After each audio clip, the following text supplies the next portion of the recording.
What if I start early? Does that make up for all the times that I've started late?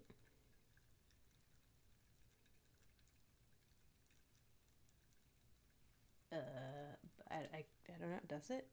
Does it make up? I don't know. Anyway, it's Richard the Second Day. Happy Richard the Second Day to you all. It's our 14th week. Is that 14? 8, 9, 10, 11, 12. I don't know. I don't know. I literally can't count by fours. It's the 14th week. It's Richard the Second. I'm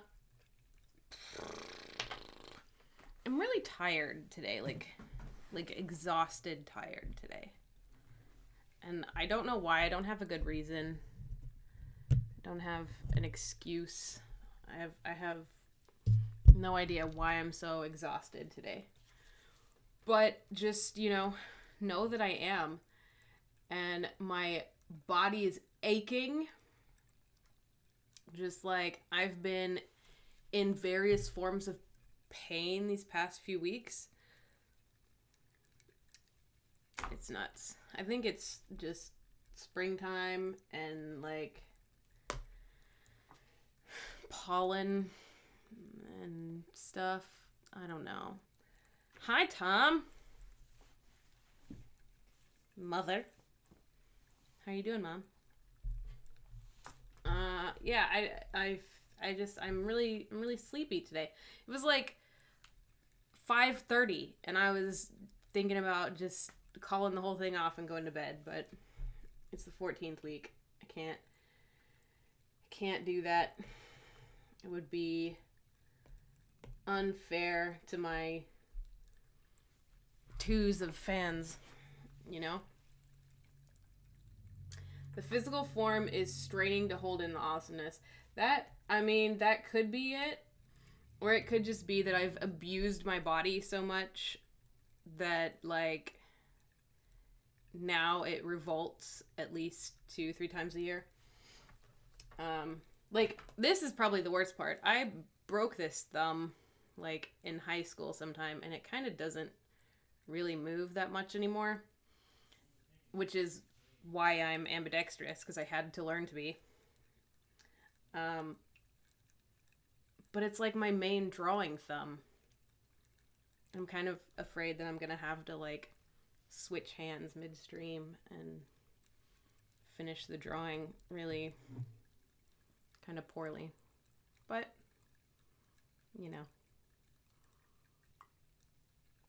Anyway, it's Richard II. Which is a fucking beautiful play. Absolutely phenomenally gorgeous play. 100% in verse. There's one character that pretty much always speaks in rhyming couplets, which is top tier Shakespeare.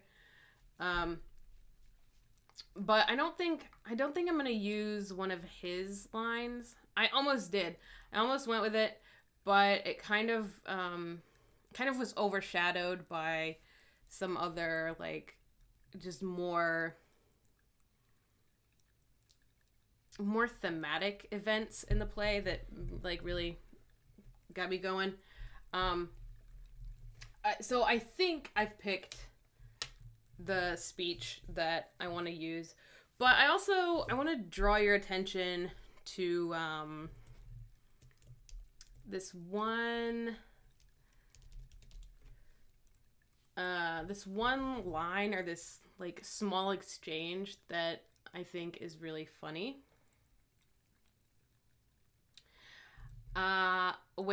So I was in this play back in, I don't know, January 2022 maybe. It's been over a year now. But I was in this play. I had a fairly small-ish role. I played Hotspur in it, which was super fun. But there's the hello Brit. how it goes. There's this line, like, when you first meet Hotspur, and like Hotspur, he's a youth at this point. He's very young, with like zero common sense. Anyway, he has. Can you see this? Man, my eyes ain't working today. When we first meet him, he's like riding in on his horse or whatever, and his dad and some other people are all gathered around making plans for what they're about to do about the problem that is Richard II. Because the play, while it is about Richard II, he's not the hero of the piece in the end. It's about his downfall. It's about the end of his reign and about how Henry IV takes over after him is more what the play is about. Kind of in, like, gist. But this scene when we first meet the young Hotspur, he says, Northumberland, that's his dad, says, "It is my son, young Harry Percy, sent from my brother Worcester whensoever. Harry, how fares your uncle?" So he's like, "Hey, it's my kid. How's Worcester doing?"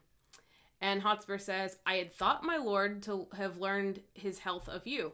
I thought you were going to tell me how Worcester was. Why, was he not with the queen?" "No, my good lord, he hath forsook the court, broken his staff of office, and dispersed the household of the king." "Well, for what reason?" "He was not so resolved when we last spake together."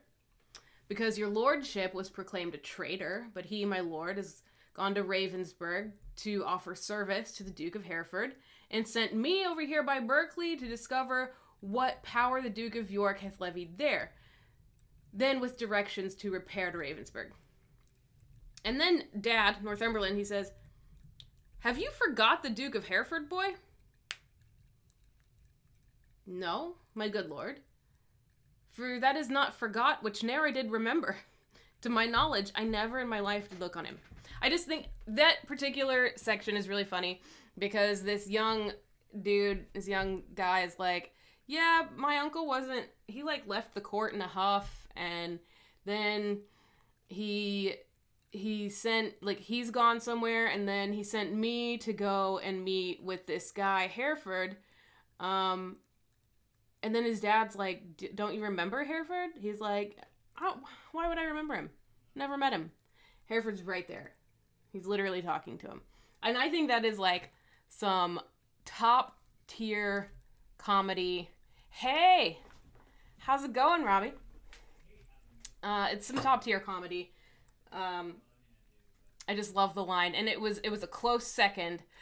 "No, my good lord, for that is not forgot which ne'er I did remember." I think that is just brilliant writing there. Whoever wrote this play is just, a good writer. Instead, I think I landed on, there's an obvious choice. There's a really obvious choice in this play, and I tried really hard to avoid it. But there's a pretty famous speech, and if you're any kind of Shakespeare fan or an actor, you have heard it, you've read it, you've probably done it at an audition or something, because it is like just so, it's this play in a nutshell. Like, if you had to pick one single thing, it would probably be this thing, and I tried to avoid it, but it's really too good. I don't know how to get rid of this color drop situation here.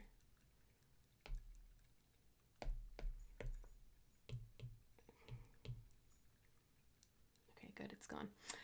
Okay, I'm gonna read it, and I think when I read it, you'll kind of have an understanding of why it was impossible to ignore. Just think about it as I'm going here. Okay. Of comfort, let no man speak. Let's talk of graves, of worms, of epitaphs. Make dust our paper, and with rainy eyes write sorrow on the bosom of the earth.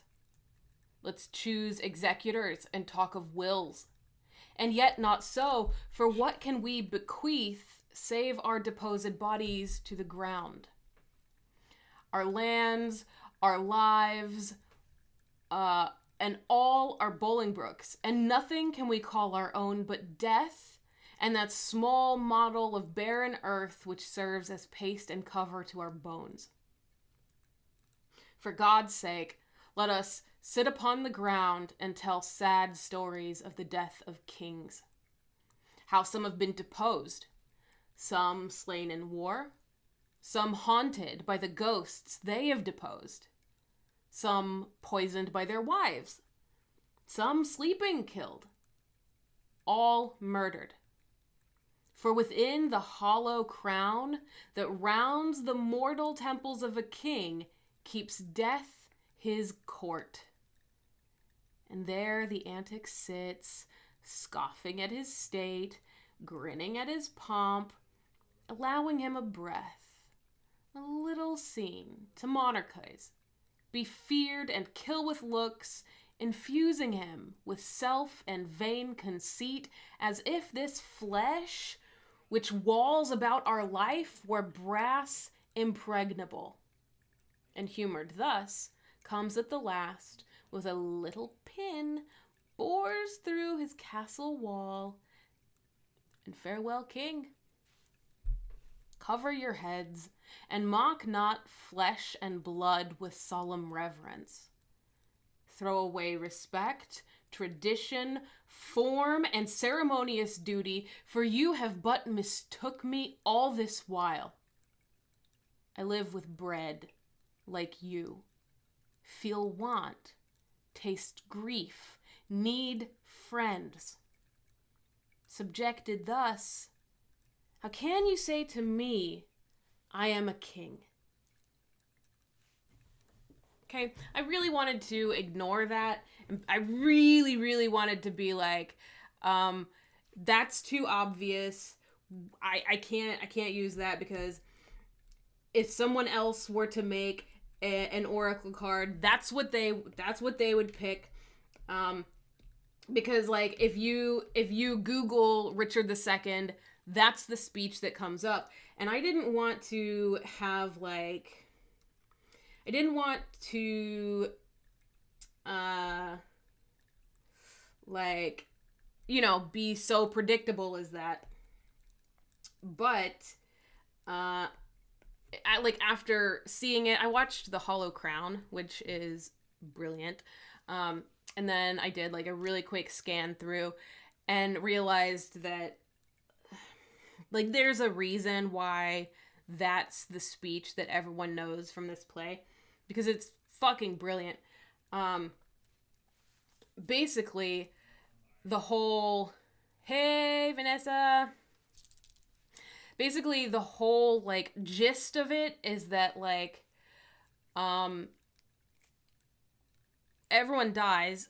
This is back in the time when like when being king was like being an arm of God, or like a piece of God. And so I really feel for Richard in this particular speech, because it seems to me like this is the first time that he's having these thoughts. Like he's realizing his mortality right there with us. Because he's saying like, a king, I'm king. I can't die. I'm the king. You know, God made me the king. But now he's realizing, like, this is as the shit has started to hit the fan. He's starting to realize that all kings die. Like, yeah, you're the king. Yeah, maybe God has blessed you in some way, but every king is murdered. Everyone gets murdered. This is not a safe place to be. And I love the idea that inside the crown itself is where this character, Death, hangs out with his little scythe and where he reaps souls from.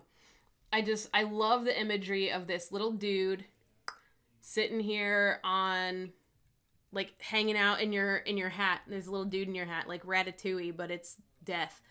And he's just waiting for you. He's giving you a moment to enjoy your life, to enjoy being a king, to, like, pretend like you have some kind of power. But then he's close to your skull this whole time. All he has to do is just hit you with a pin, like bore a pin through your skull, and you're done, and you're dead. But you wear this crown every day. You know, you live with this character, Death, on your head every day. And he laughs at you. So that's... I think you have to get off on a Zoom call. You just got off a Zoom call. And you need to grab some tea. Yes. Tea is good. I'm trying to have wine. I'm not doing so hot on it. I should have made tea. Tea would have been a better choice.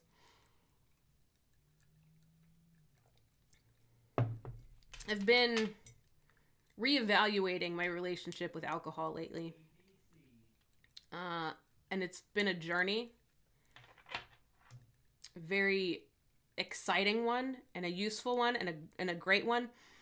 But now I've, like, overcompensated, and now I, like, don't want it anymore at all. So I'm like, this is so stupid. I'm trying to, like, build myself back up to, like, actually wanting a glass of wine sometimes. I don't really want. I should have made tea. Anyway. Yeah. I wouldn't want to be king or queen either. I think it would be awful. And I had this thought. I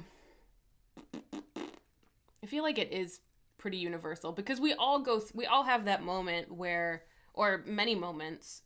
I don't know that it happens all at once for everybody. I think I have had, like, many times throughout my life that have all, like, kind of built up to understanding what my mortality is and to knowing that, like, I'm definitely gonna be dead someday. But, like, we all do at some point have that moment when we realize that, you know, our time on this earth is short and we are kind of allowed to live it by the forces of nature. We're not like entitled to it. We're gifted it. And eventually it's going to end. I mean, probably not we're all realizing that we're going to be murdered. Probably most of us aren't there. But yeah, I think it's definitely a thing that we've all, or will at some point, all of us have those moments of realization. So here was my concept. I didn't necessarily want to do a crown. I mean, I did want to do a crown. A crown, like, is the obvious choice where it would be like, right, here's this crown, and then there's little dude hanging out on it, with his little cow, and his scythe, and I think that's really funny. I don't want to draw that though, and I've already done a crown. I did a crown two episodes ago. Right? I just did a crown. I don't want that to be necessarily a motif. So, here's what I'm thinking. Not this guy. But something that kind of looks crownish, but is actually tombstones.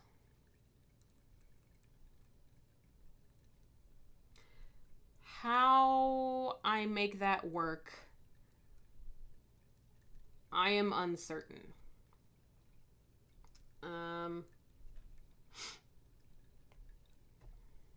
This is not it. That looks like a cow's udder upside down. So, not that. I think step one, is to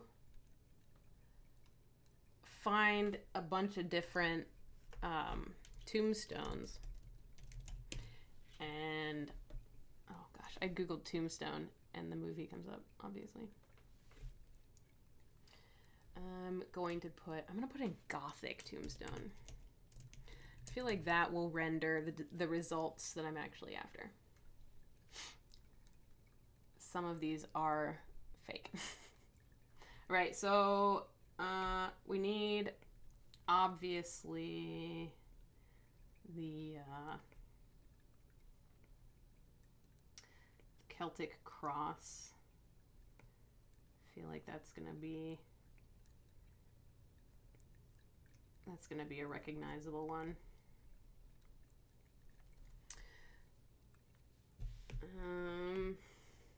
What else? Oh gosh, this one's fake, but I think it's cool.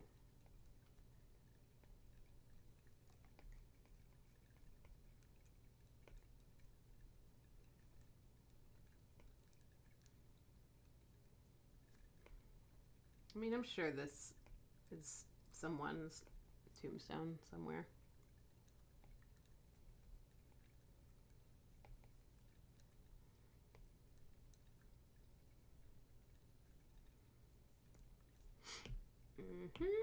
And I'm doing each of these on its own separate layer so that I can shrink them all down and kind of arrange them in a way that looks vaguely crown-like.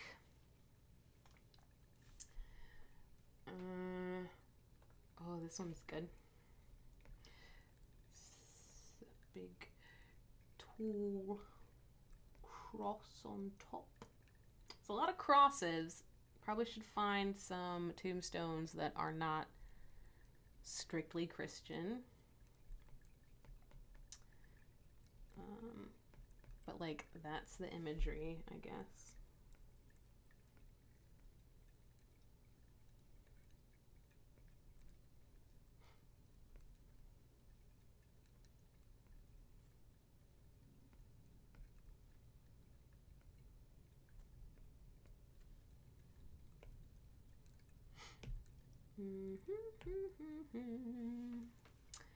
Let's look up non-Christian headstones. See what comes up. Oh, the military one is a good idea. Just the simple.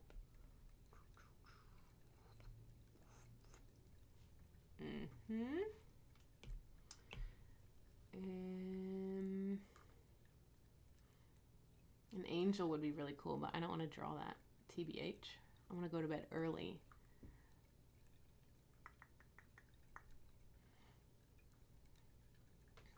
These headstones are boring in this particular Google search. They're all military. You put in non-Christian and you get military. That ain't the way.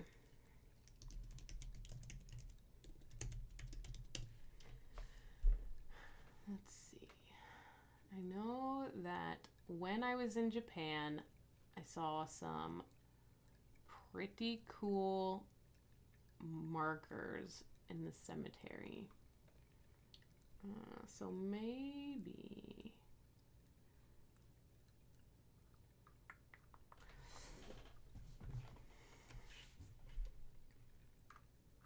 I love the Japanese cemetery though. I can't wait to go back to Japan. It's like, why?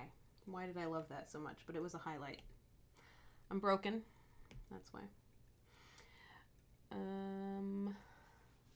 Okay, So it's generally a box and another box and a long box on top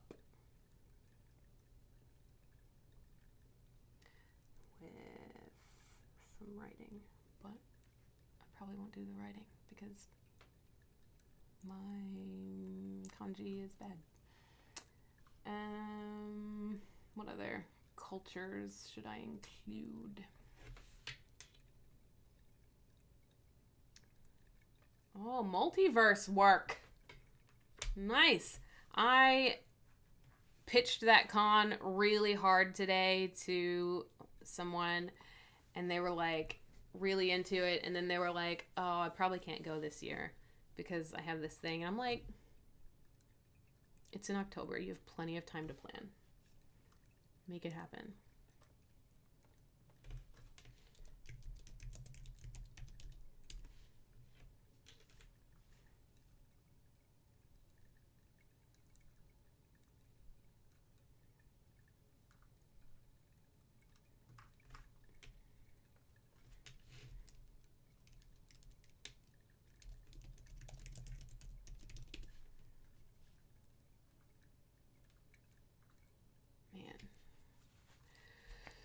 So many crosses, but you're working at Multiverse. Am I gonna see you at Multiverse?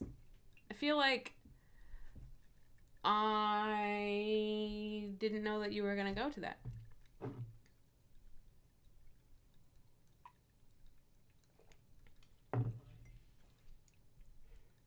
Anyway, I think I've got a decent library of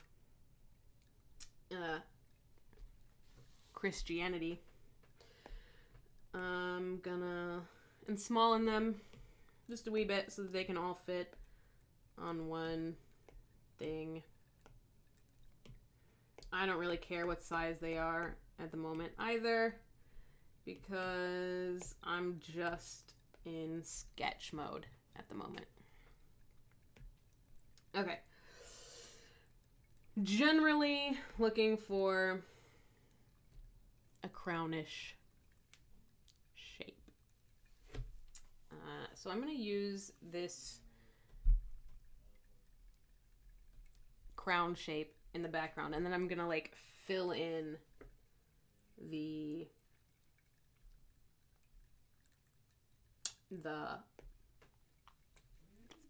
stones to fit inside it.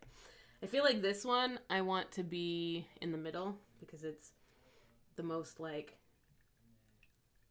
crowny. I feel like it would just go well in the middle.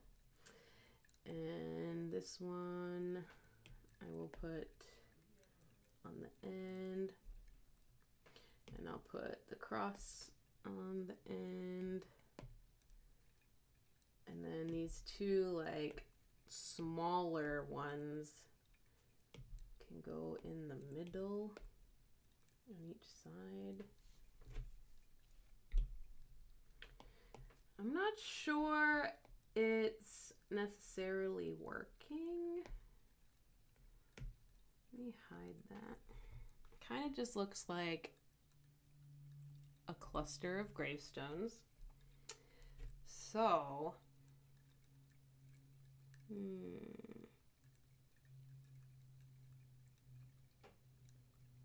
gotta think about how I'm going to make it work. Make it work. Definitely these things need to be adjusted for size.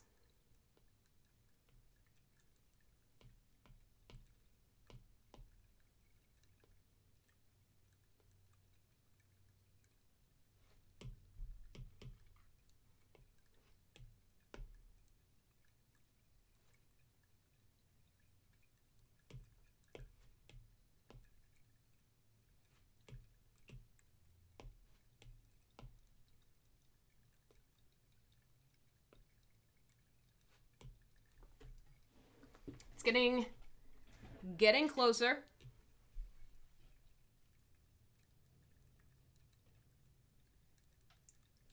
Are you really planning your next tattoo? I'm dying for a new tattoo. I'm dying. I've been thinking about, I'm probably gonna, like, I've been drawing a raccoon. I want to get a raccoon for the other side of my fox for here. It needs a fox and it needs a raccoon. I'm just covering the whole nuisance animal arm. Okay, anyway, this is looking slightly more crownish. So what if I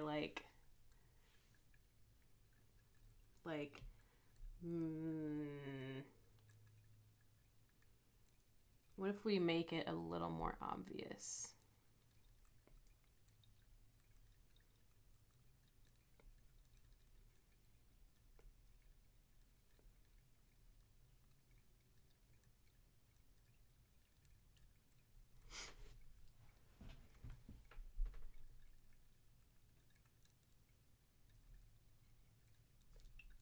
Negative space. Negative space may be the answer here. Okay. Let me draw my background in like I usually do. My black background. Negative space. Here we go. I'm going to well, you'll see. Why do I keep saying what I'm gonna do instead of just freaking doing it? Okay. Here's the thought. The negative space. You know what I should do, actually, is drawing guide. Symmetry. Done. I can't see the line. Edit. Can we have a color, please? Done. Okay. And now I will erase. I will erase the blackness.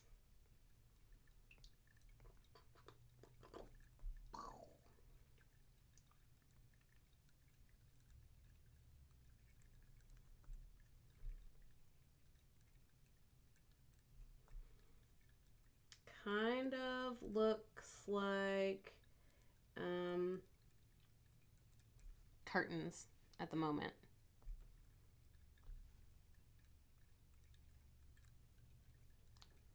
Which is interesting. I think it needs to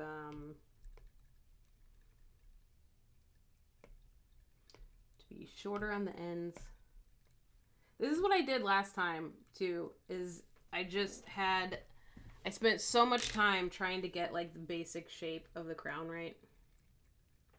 It was ridiculous.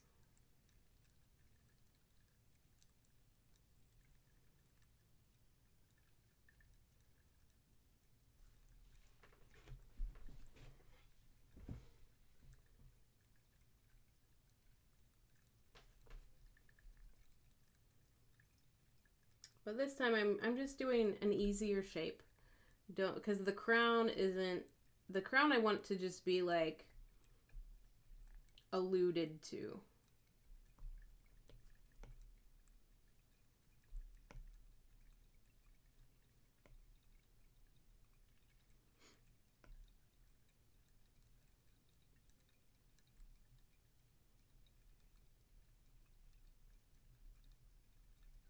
Does it look like a circus tent?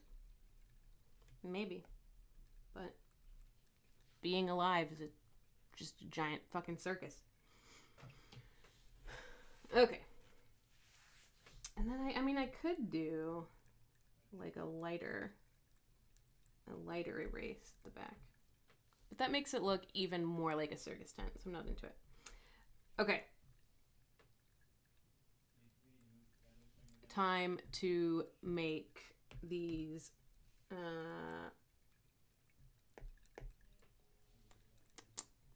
what do you call them?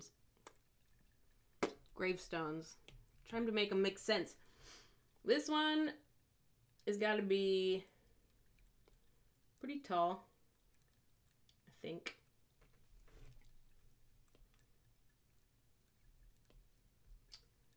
And I'm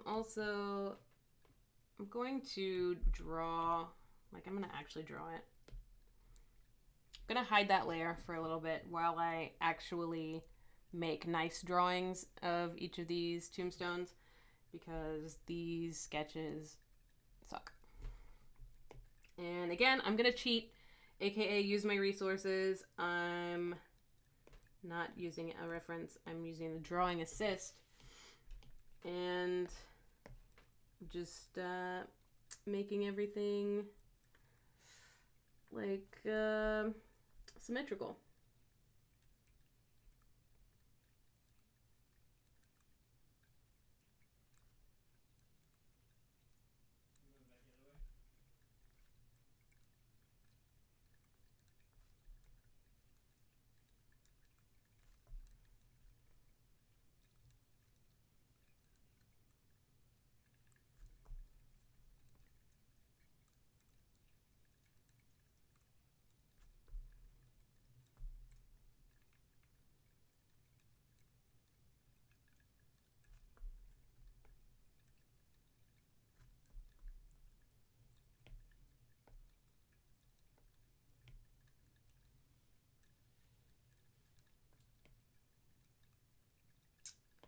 Don't think that worked.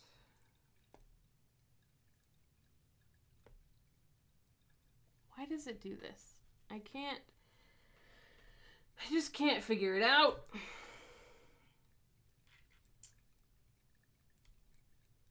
I just want to copy one second, and I don't know why. Am I just stupid? Maybe this is why. Aha.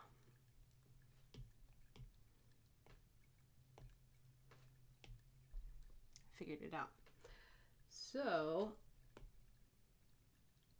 when you want to copy just a section, you don't tap the arrow up top, which you can't see, it's out of frame, but there's a little arrow at the top that will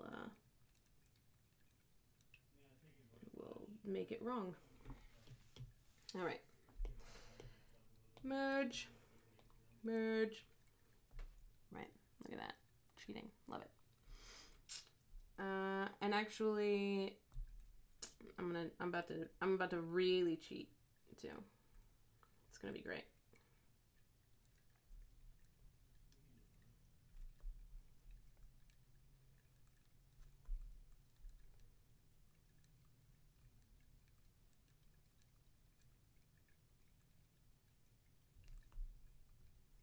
It's gonna be great.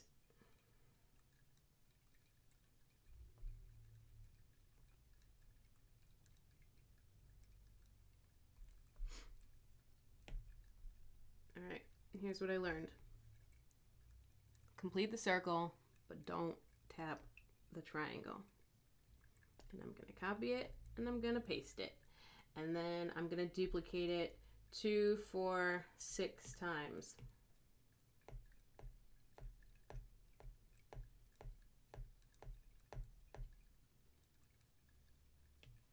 And then I'm gonna move them into their locations, thusly.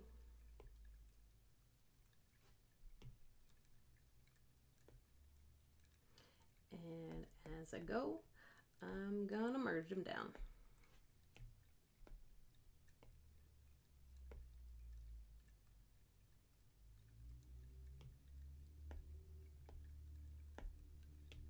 So easy. So easy.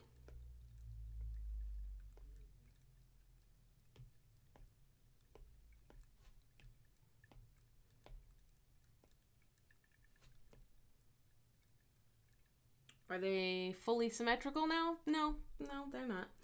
But I'd rather do it this way than try to draw this 8 times. So. And then these two are going on top of here.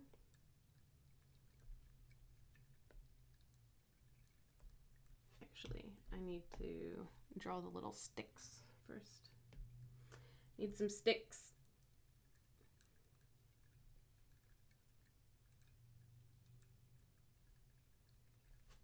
Okay, now I can put these on top.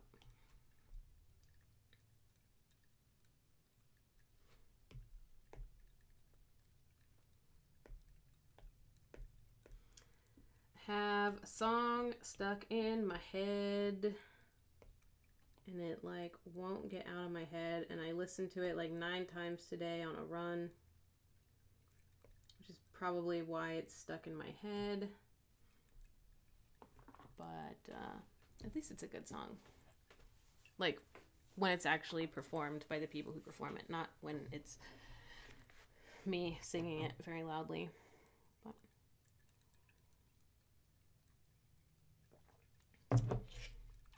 Ugh, so gross.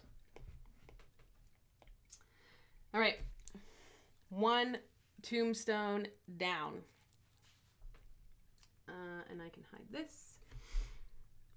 And I'm going to hide that one too because I'm going to draw them all in the center on that like central axis so that everything is symmetrical, and then I will move them back later.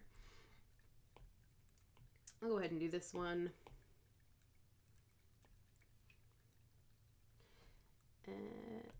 I'm going to do the Japanese one with the big box at the bottom.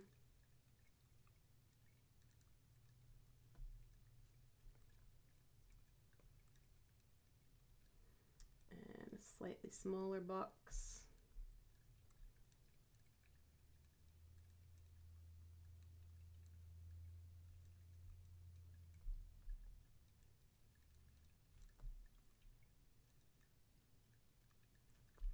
And then a big tall box.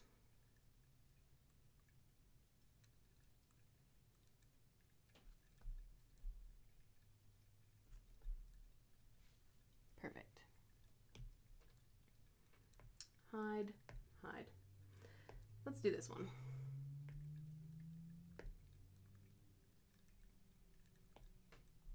The easiest one by far.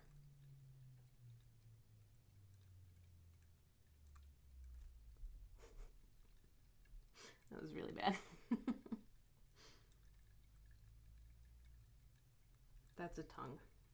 I said it's the easiest one, but it's clearly not.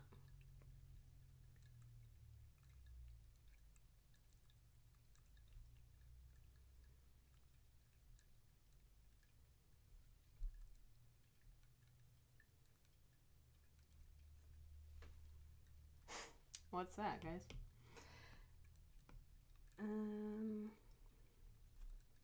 There we go.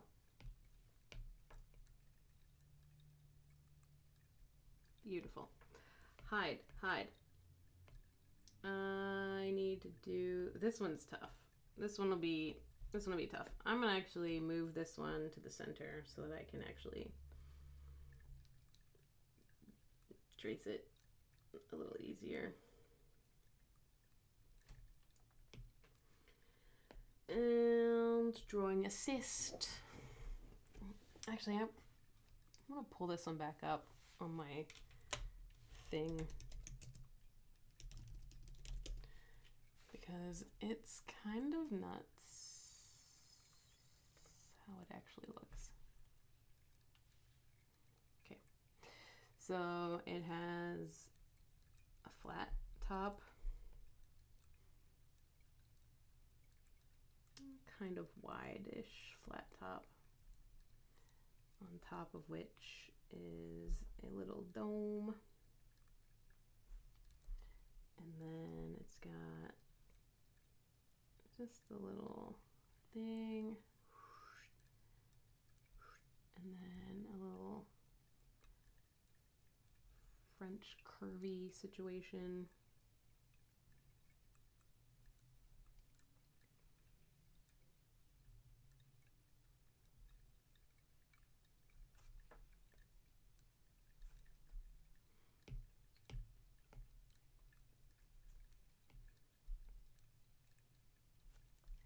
And then comes down,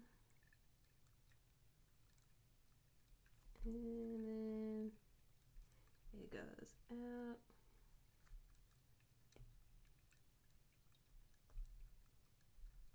Kind of generally how it looks.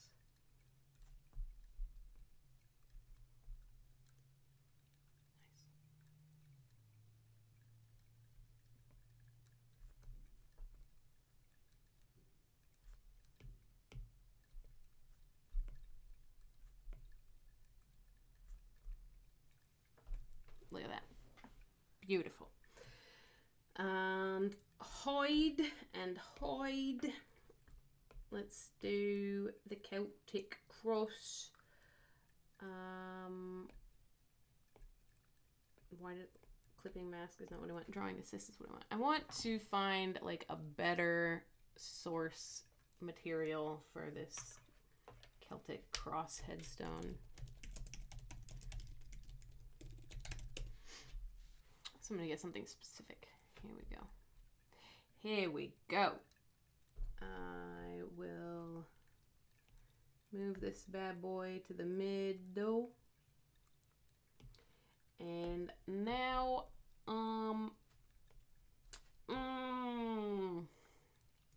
okay.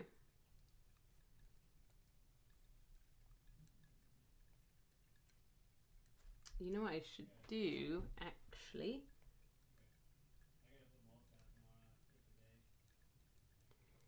Is put some circles. And then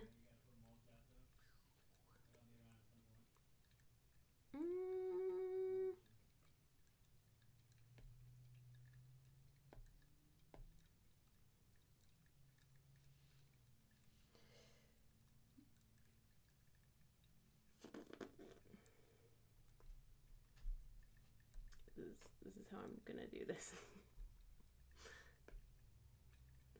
This is how I'm gonna do it. You know, math or something.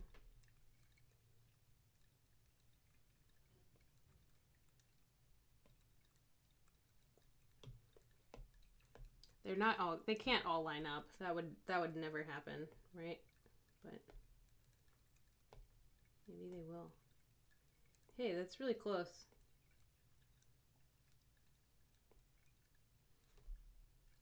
I'll call that a win. Looks okay, right? The easiest thing, like the way to make it for sure, the way to make it perfect would be to change my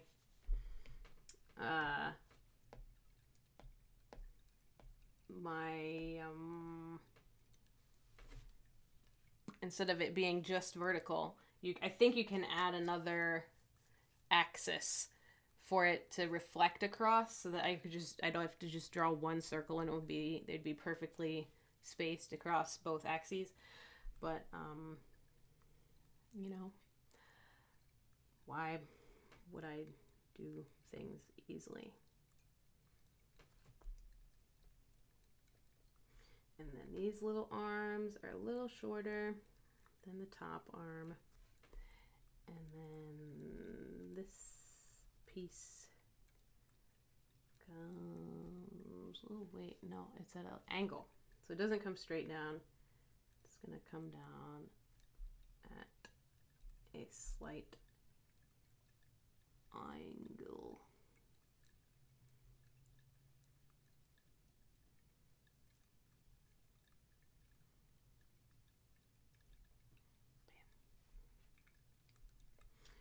And I'm gonna erase and erase. Bam. Preliminary Celtic cross. I'm glad it's fascinating. I wish, maybe I should go back and watch and see if I can figure out what's going on inside my own brain sometimes, because I don't know.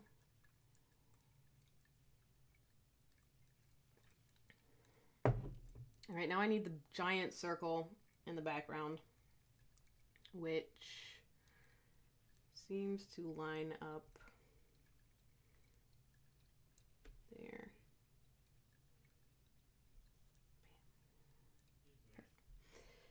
And then I'm gonna just trace that one.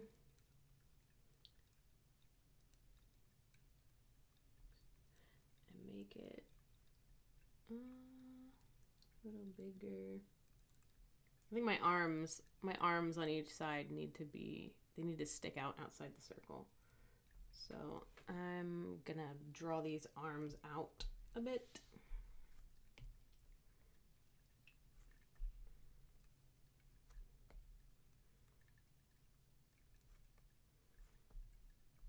And I'm gonna delete inside each one because it's more of like a background circle situation. Bam, Celtic cross. Hide. What else do I need? That's all of them. There they all are, lined up in the middle. Yeah, I hope it's normal too, because I don't even know what kind of animal I am sometimes. This one is going out to the side. I decided it's going out to the side. This one is going out to the other side. This guy is over here. And the Celtic cross is over here. Okay. Let's see what it looks like with the background. Obviously you can't tell because it's like black on black, but what if I do that?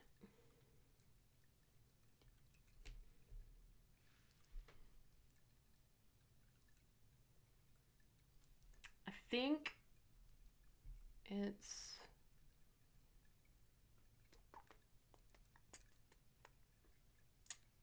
fine.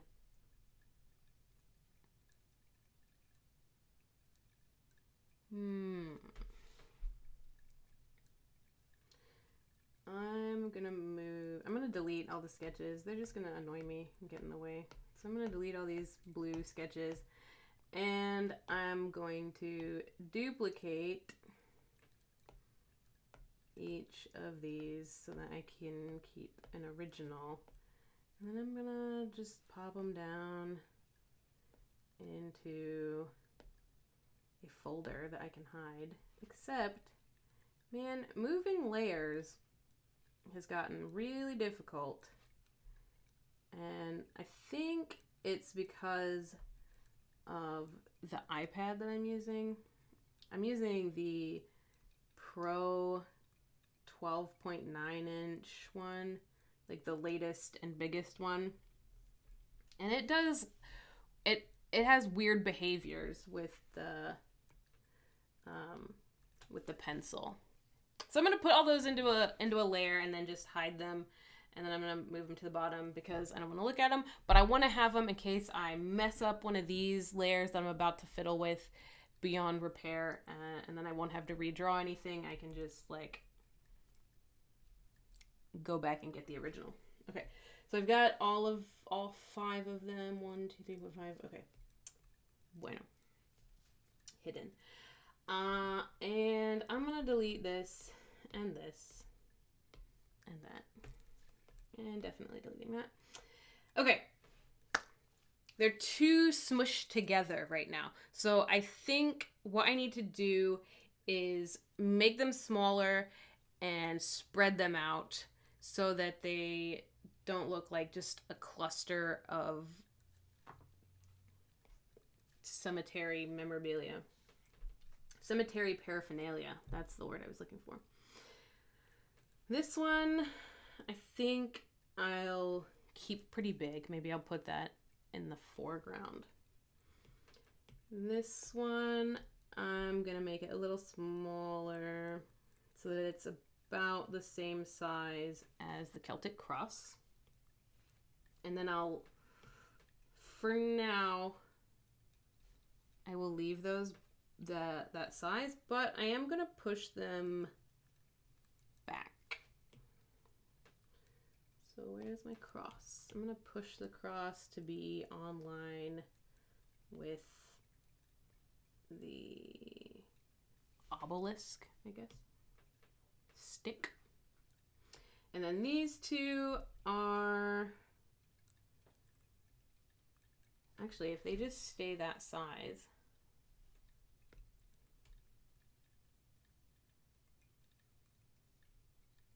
this could be the way.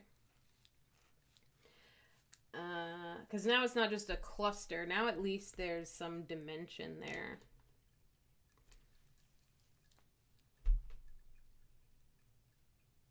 I need to make this cross bigger though.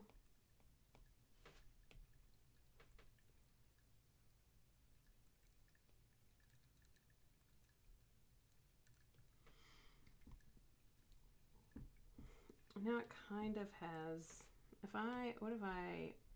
what if I make this larger?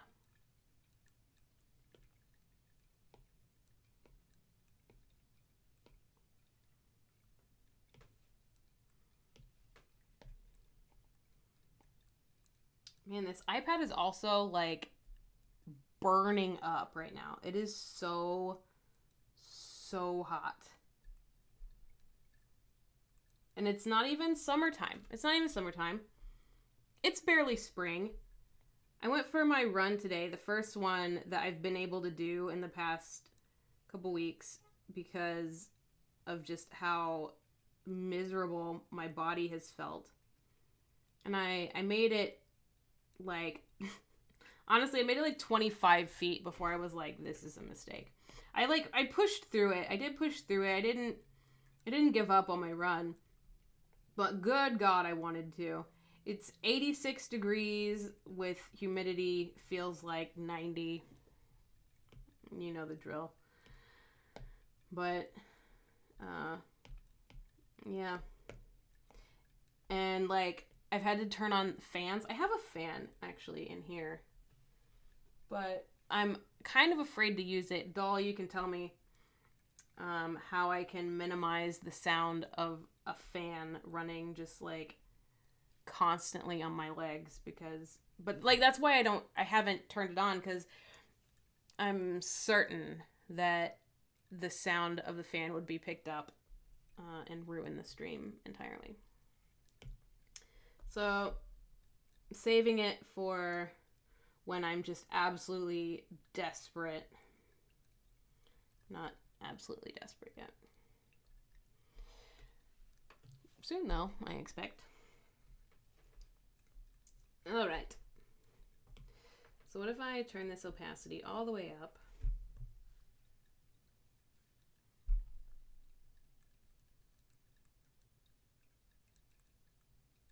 Yeah, that's what I'm saying. You turn it off. So I'm just like, I wonder if I opened a window or if that would make it worse. But then you would hear all the birds and crickets and stuff. So there's really no winning. There's no winning. I just have to melt, and you guys just have to watch me do that. And, like, man, there's a kitten under the table. How is she... Fen, how are you alive still? It must be cooler on the floor. I don't know. Anyway, this is the idea. This is the idea right here. I wonder if I can do like a blurred situation so that it just kind of suggests the shape that I'm going for. I'm gonna address that later. I think I think I like this. It kind of has the vibe without it being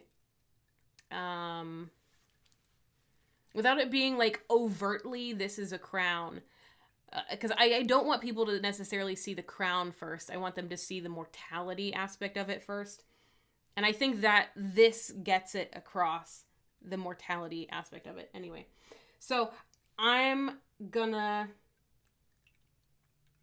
go with this. And am I happy fully with the dimensions of everything. Yeah, recording studios and no airflow. Like, performers, we don't get any grace, really. Like, even voiceover artists, no airflow. If you're on stage, you have stage lights blaring in your face, making you just like piss sweat. Movies, same. Lights are so bright, like you overheat as a performer. Overheating is 30% of the job. Anyway, enough complaining out of me. Pretty sure I'm satisfied with the dimensions. I'm only concerned that, like, this right here is so close to the edge. And this one has a pretty significant distance between. So here's what I'm going to propose to myself.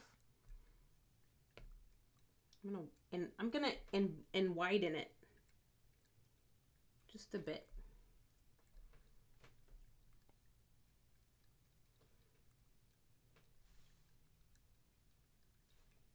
What if I went all the way? That's kind of nuts, but actually, I think it's okay. I think it's okay being that wide. Yes. Okay. Merging all these things down. That's what I'm about to do. I'm going to merge all these down so that they are, like, permanently in this position now. And if I show this, right, they're still in that position. So if I hate this, I can start over. It's brilliant. I'm brilliant. I'm now going to erase the parts that show up behind.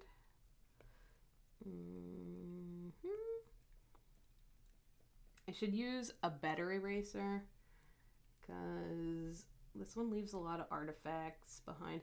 But I also like that I like it when they mimic, like when it looks like a drawing.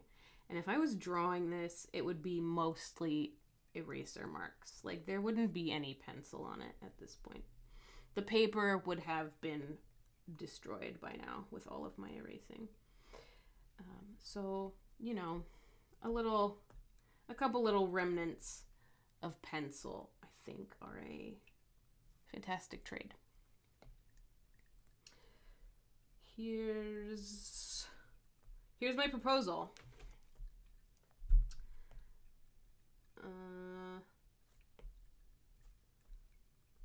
What do we think of my proposal here? I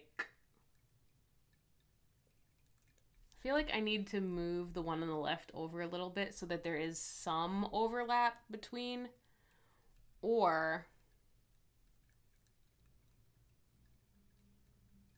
actually what needs to happen. Why didn't anyone say this to me? No one mentioned this. These two in the middle, they need to switch. Okay. Moving this one down. And central. Down in center. And this one is going to come over here. And this one is going to come over here. Because that other one is like so, like the cross is so ornate. It was like too much ornate on one side. But now it's not. I'm gonna actually change my drawing guide to a grid so that I can make sure that everything is like evenly spaced.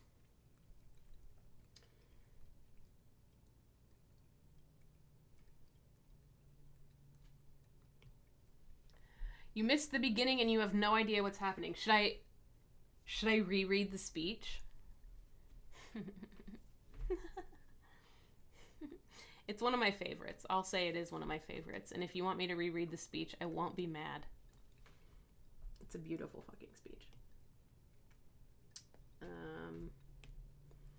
But yeah, let me move these to where they belong.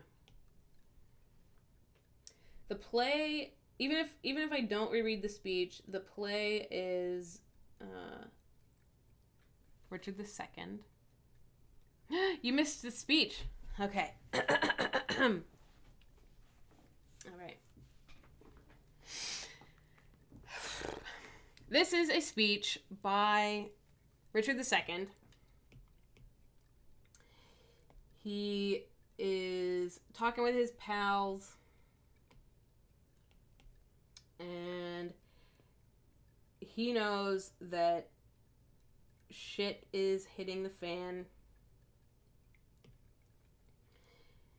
And this is him kind of realizing that he's immortal and that he's gonna die. While he is king, that doesn't mean squat, basically.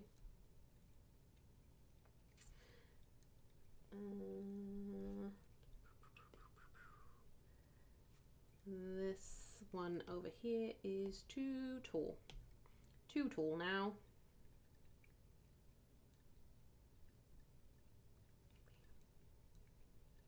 Look at that. Much more balanced. Okay. Here's the speech. Of comfort, no man speak.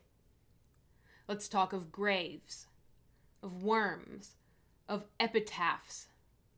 Make dust our paper, and with rainy eyes write sorrow on the bosom of the earth.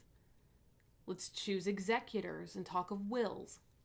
And yet, not so, for what can we bequeath, save our deposed bodies to the ground? Our lands, our lives, and all are Bolingbroke's, and nothing can we call our own but death and that small model of barren earth which serves as paste and cover to our bones.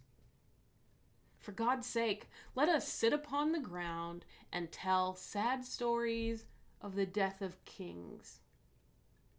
How some have been deposed, some slain in war, some haunted by the ghosts they have deposed, some poisoned by their wives, some sleeping killed, all murdered.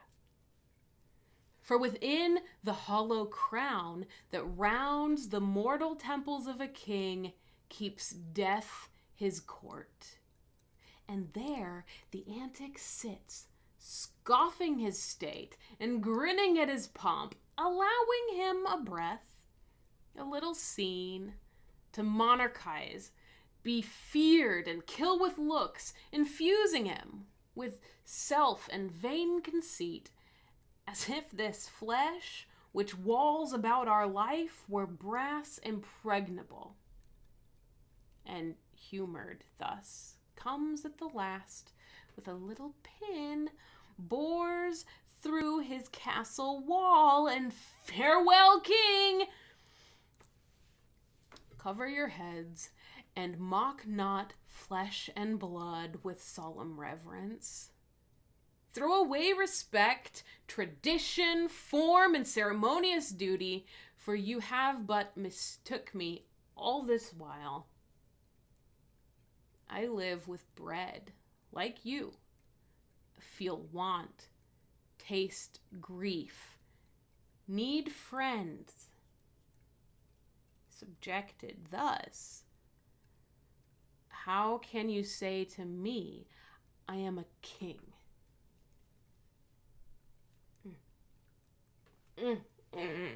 You know what? Sometimes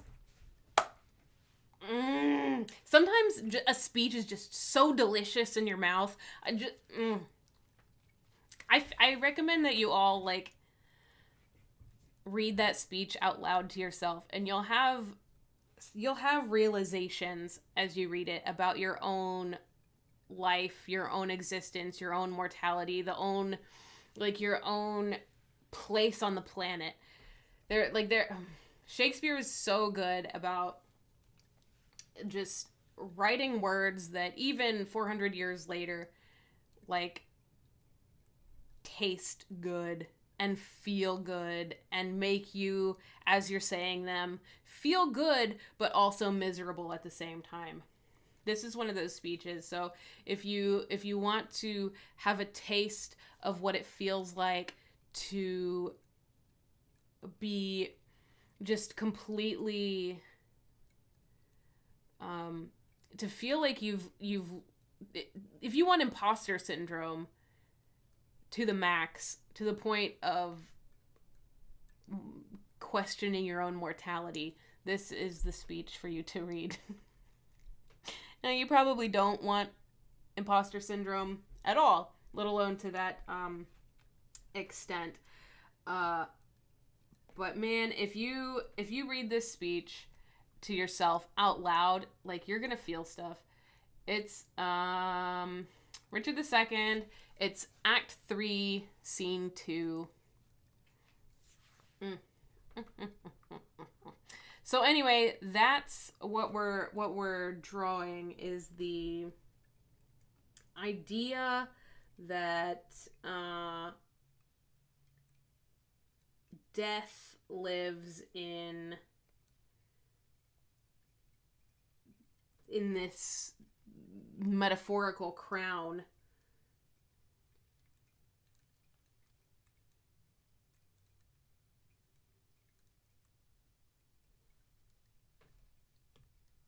Okay.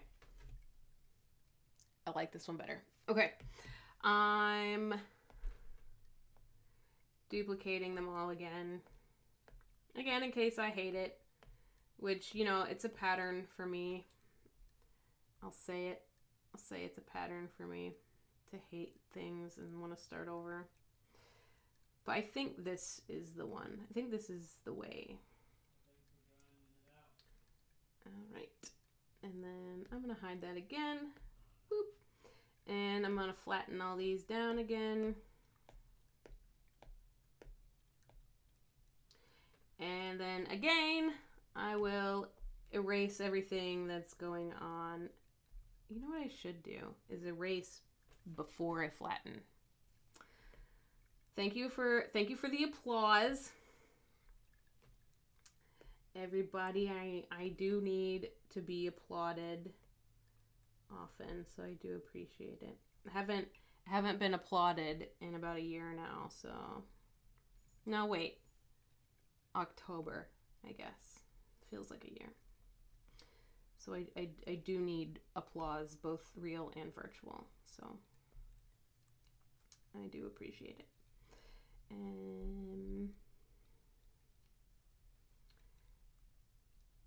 Just erasing.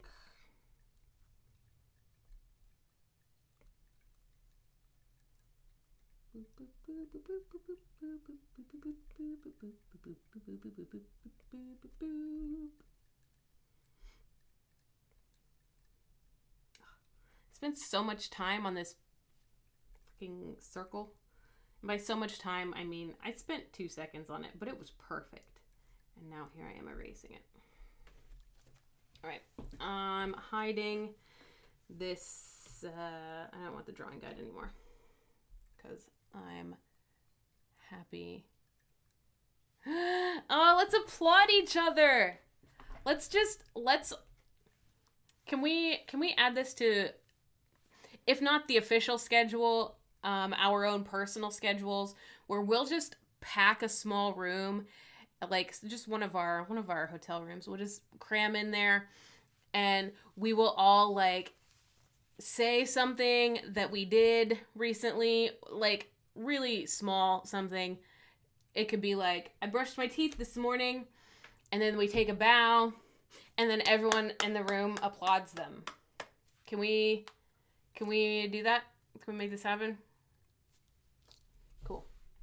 Circle applause. Is this a thing that people do?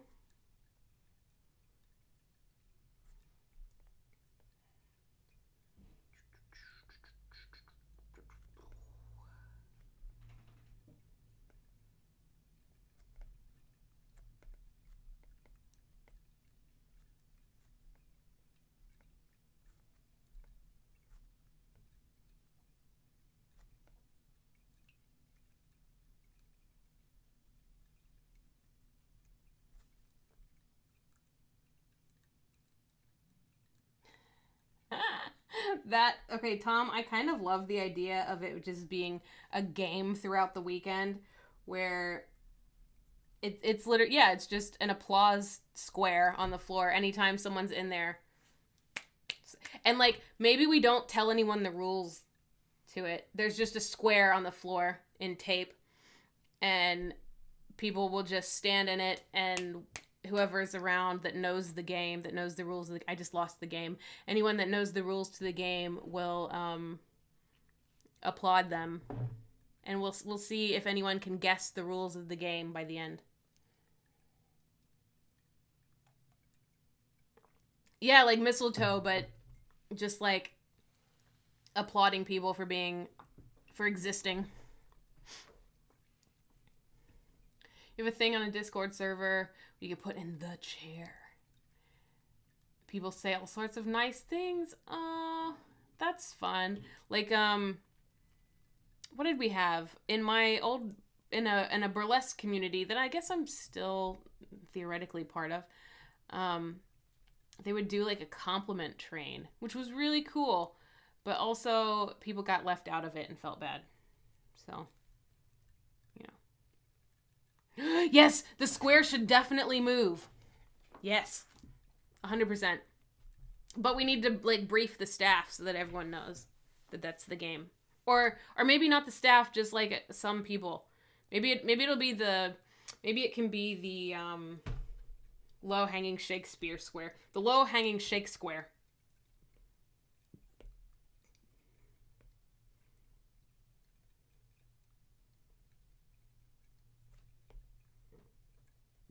And it'll be our little secret. We'll see who can figure it out by the end.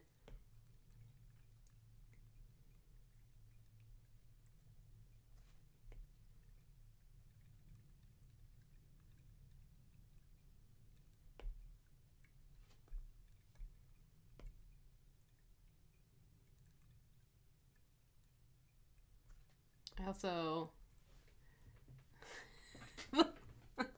the low-hanging Shake square.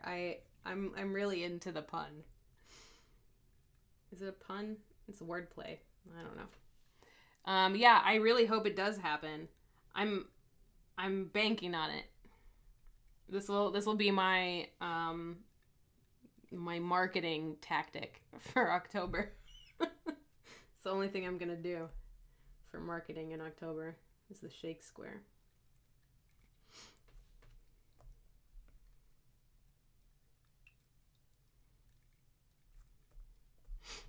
Okay. I need to clean up some of these lines, but I also don't super care if they're messy at the moment, because I'm gonna shade everything in a little bit. So a little bit of mess is to be expected. Fen, are you trying to leave? You better not. You haven't said hello to my friends yet. Let's say hello to friends, and then you can leave.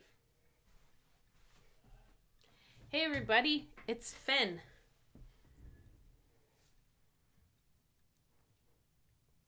It's a baby. Hello, Fen. You gonna leave? And get this little foot. It's all curled up.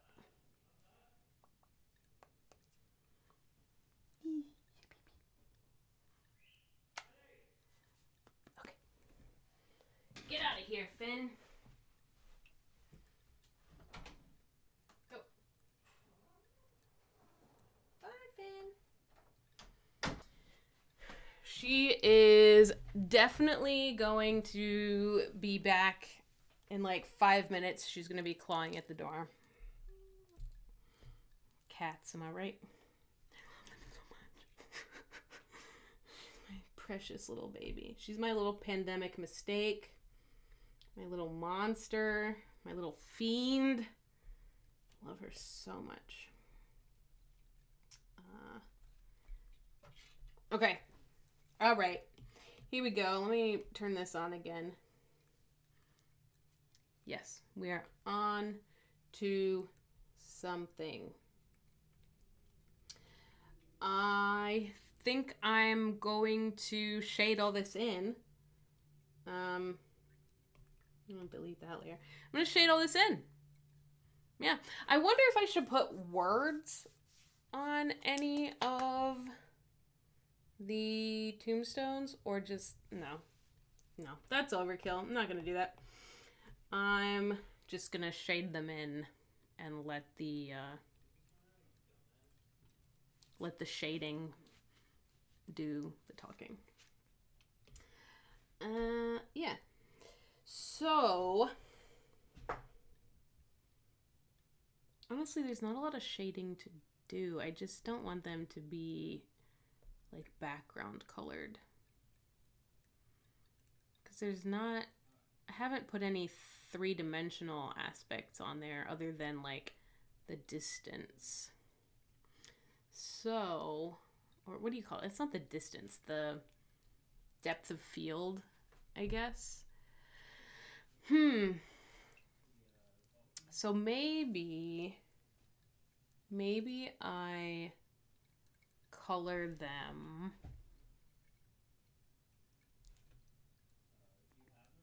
You know what I'm going to do? I'm going to do something crazy. I want to use...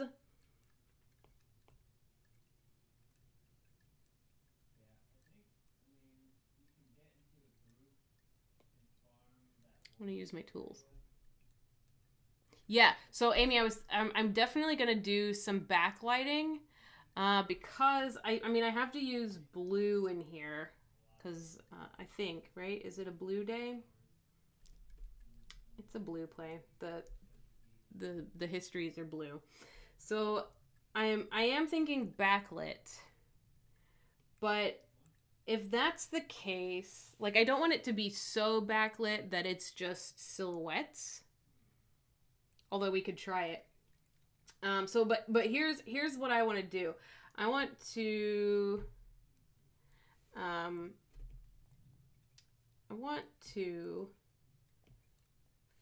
fill each of these in, right?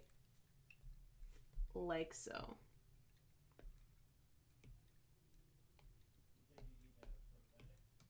Bam. No, I missed one. I got them all? Okay. I'm going to clipping mask it. And I'm going to do black. And I'm going to do soft pastel. I'm going to do a real big brush. That's really ugly, but you get the idea.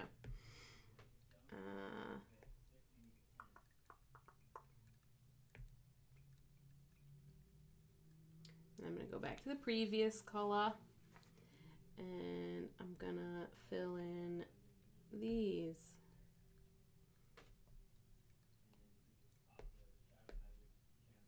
I really should use a different color. That would be so smart.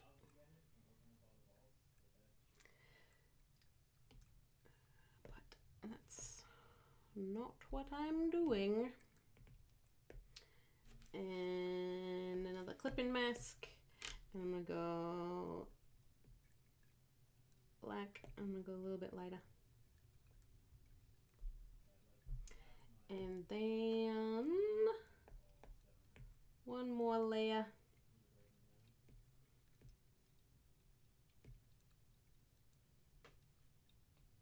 I love the new continue filling feature.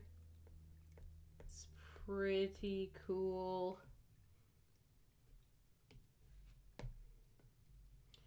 And then I'm creating, nope, I'm deleting, and now I'm creating a new layer, new little clipping mask.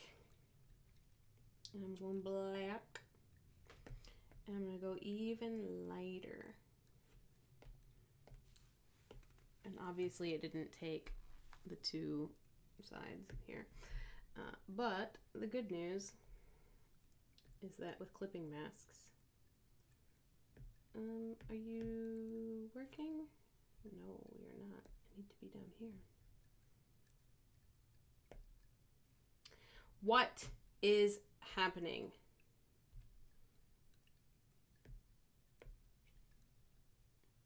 maybe I do white so I can actually see it. Stupid. But now it's the wrong color. Damn it. Damn it!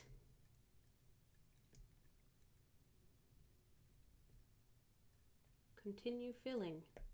Bam, bam, bam, bam. There. Okay. So this is the idea. Darkest in the back. Just like super dark back there. But not like fully blacked out. Let me give that a little, I'm gonna erase. Definitely darker, but not fully blacked out. That's what we're after. And then add this in.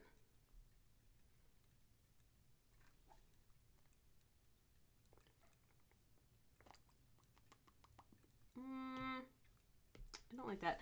I think I like the shadows generally, or the depth of field created by the different colors. But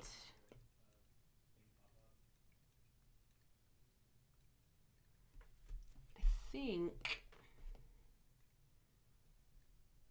I could be doing more. Anyway, I'm not sure. I am going to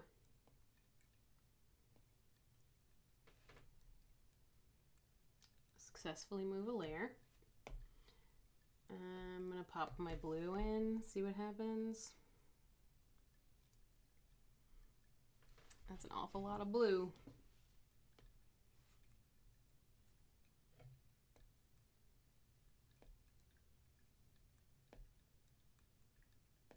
Do you see how frustrating this is to move layers? It's absolutely nuts. I'm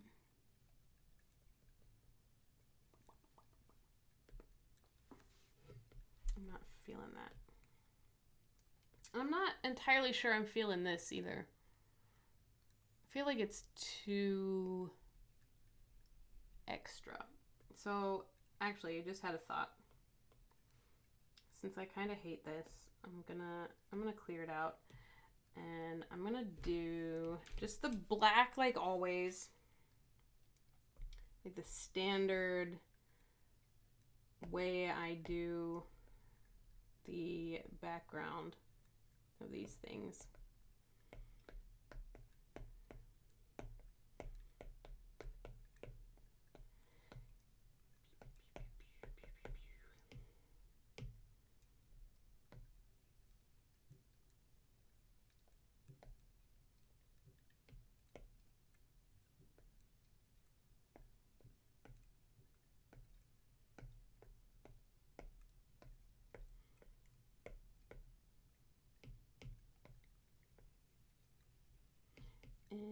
What thing do I usually use? I feel like I usually use the soft pastel to smudge and blend as well. But I literally can't recall. But I think this is what I usually do. Okay, and so here's what I was thinking to kind of make it feel to have that crown effect, is rather than having the black and the negative space be the shape of the crown, as much as I love the idea of using negative space, I think that the lighting in the background would have a better time of it. So if I'm kind of using these things as like beacons, sort of. Tombstones are like beacons. And then I can smudge them out, smudge them up, and smudge them down. erase them. And then I will smudge them again.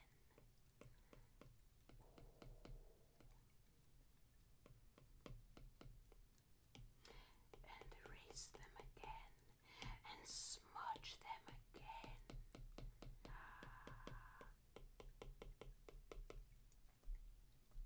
Bam.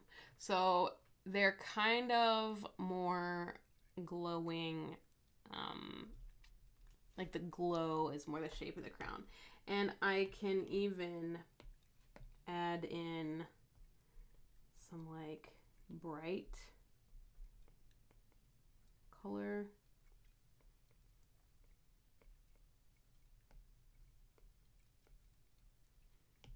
And smudge that out too.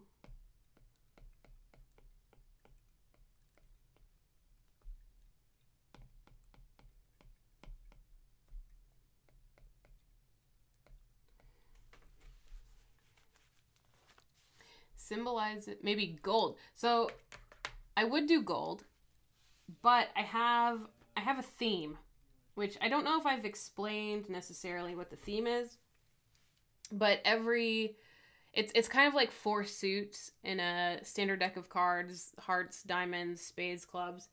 I'm using colors to represent the different types of Shakespeare's plays. So tragedies are over here on the right side. Tragedies are red. The histories are blue. The comedies are purple. And then the problem plays or romances, or the ones that kind of can't be categorized or maybe weren't even written by Shakespeare, are gold. So I can't use gold because it doesn't fit the suit. The suit is blue. So that does make it a little bit tougher, because gold would be really cool. But it does have to be blue because that's the suit.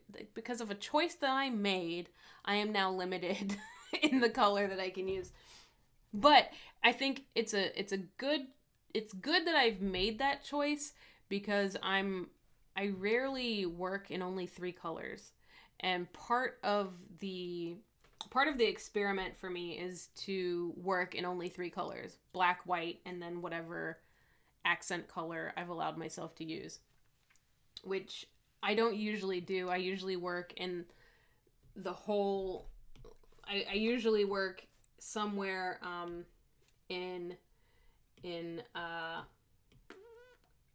somewhere in this range is where I usually work, which is any color.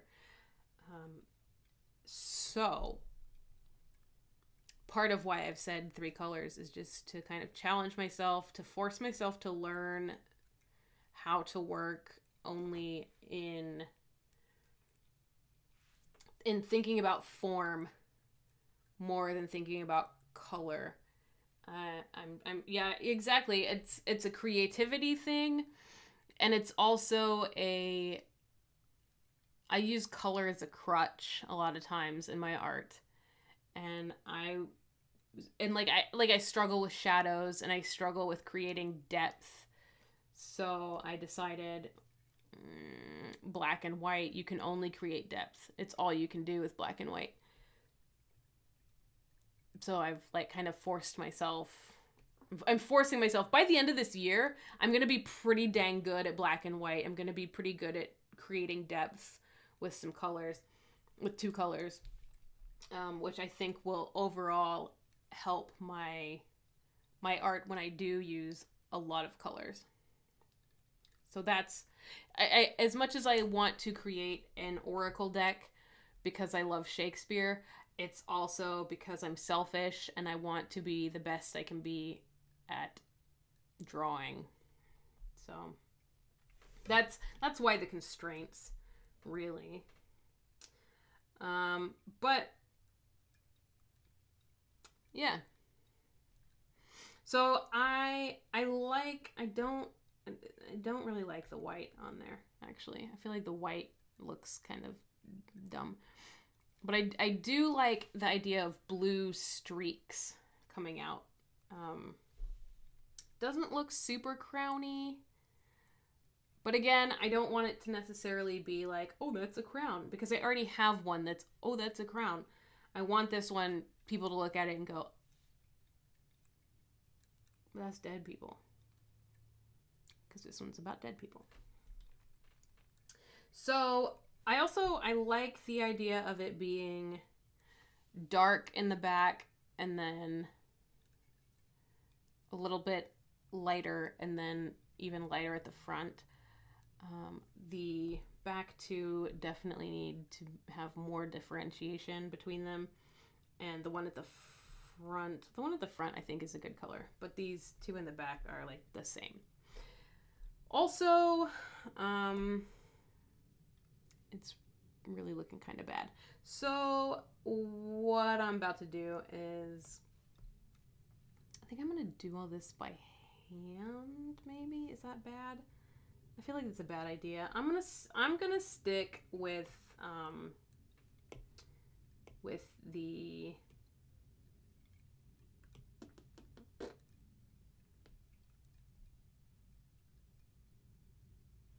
what's the word?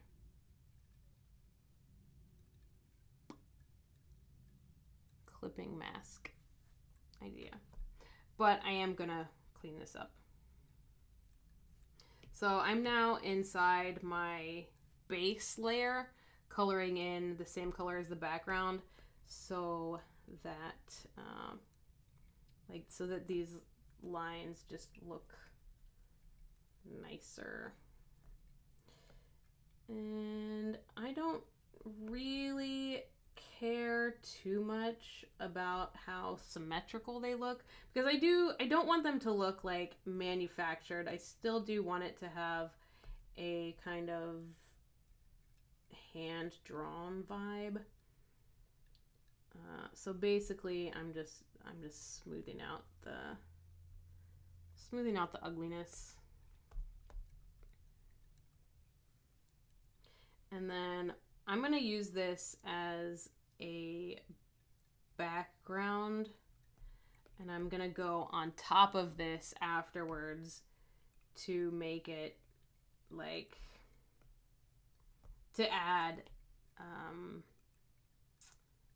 details to it.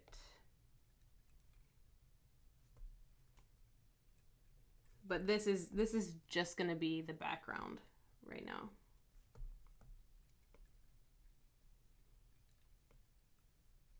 I need to move it as well. I need to move it behind the other layers because it's at the back. It should be at the back. Right? It's a fun texture. I really love it when digital art looks like it's on paper. It's one of my faves. And I'm going to go in here and I'm going to erase maybe.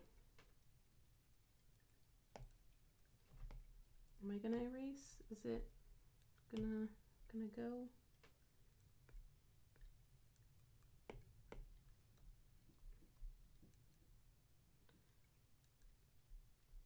Oh, my eraser was too big. That's what was happening. Right. I want to erase these little ugly pieces here.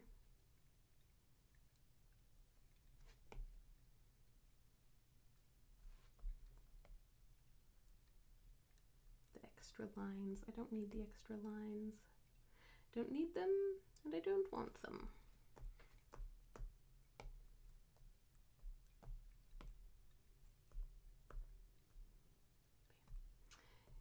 And while I'm over here, I'm gonna get rid of all of this too. I don't need all of these lines.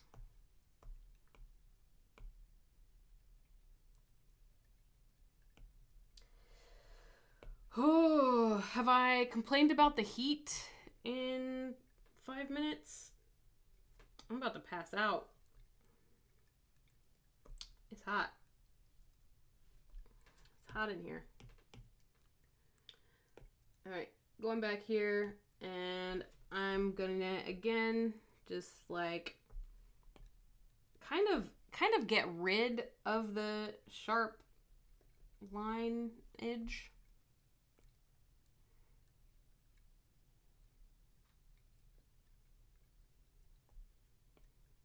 Lineage. That's a term.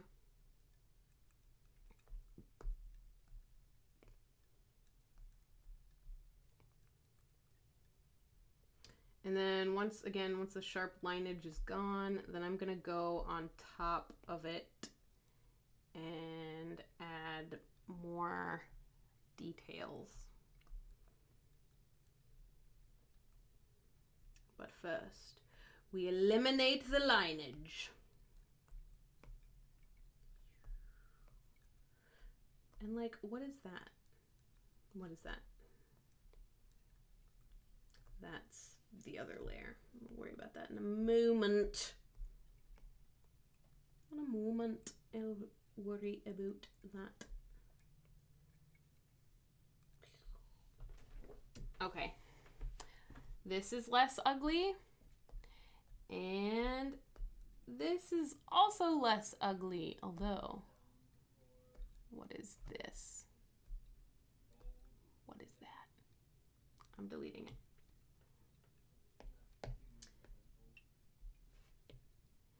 Delete. Stay deleted, you ho. Bam. All right, here we go. I'm pleased with those. I'm going to move them to the back.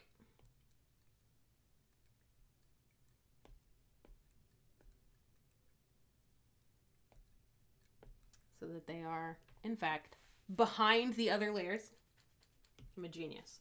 Absolutely brilliant. This one I'm going to go ahead and move as well because it's in the wrong place.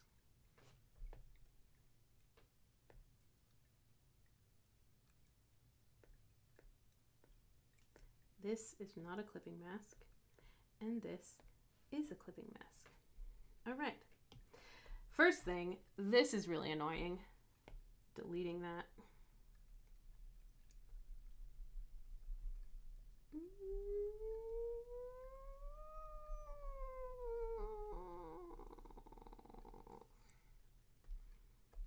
Anything else need deleted? No. All right, let's add. What? No, that's not what needed deleted. Oh my God, I deleted the wrong thing. It's fine. I'll just delete it twice.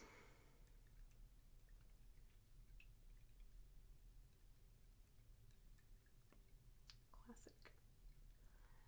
Classic me. Gotta do everything twice. All right. Now I'm going to fill in all the cracks so that it's just a silhouette.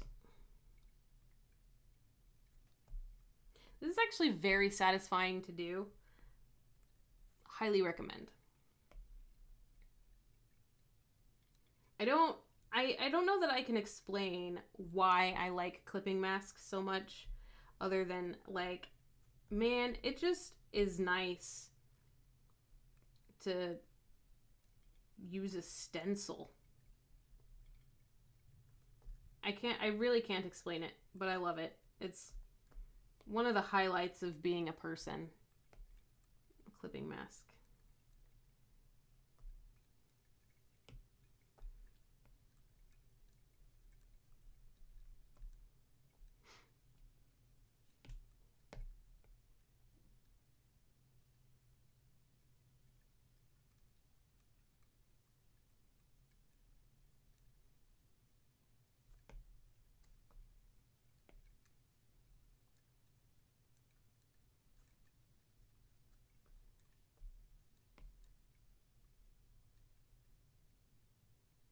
And I don't really care at the moment if I'm like drawing over something because I'm gonna go over in the next layer and make this stronger so it won't be covered up.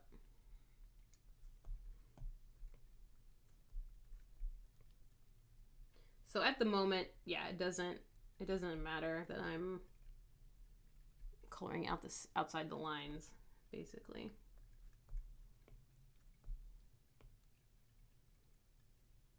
Actually, I'm thinking about how much detail and texture I am actually going to add.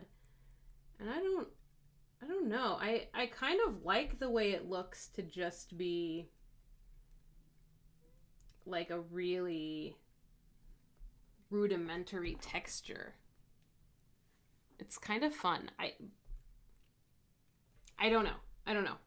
We'll see what happens. I'll add the extra texture stuff, the extra detail, and see if I like it. But also, I really am happy with the kind of feel of it being just almost cutouts and like pasted on a piece of paper, almost like a mixed media kind of thing. God knows I love a mixed media kind of thing. And then finally, I'm just gonna make this look not like poopy. Poopy. It's poopy, coach. It smells like poopy.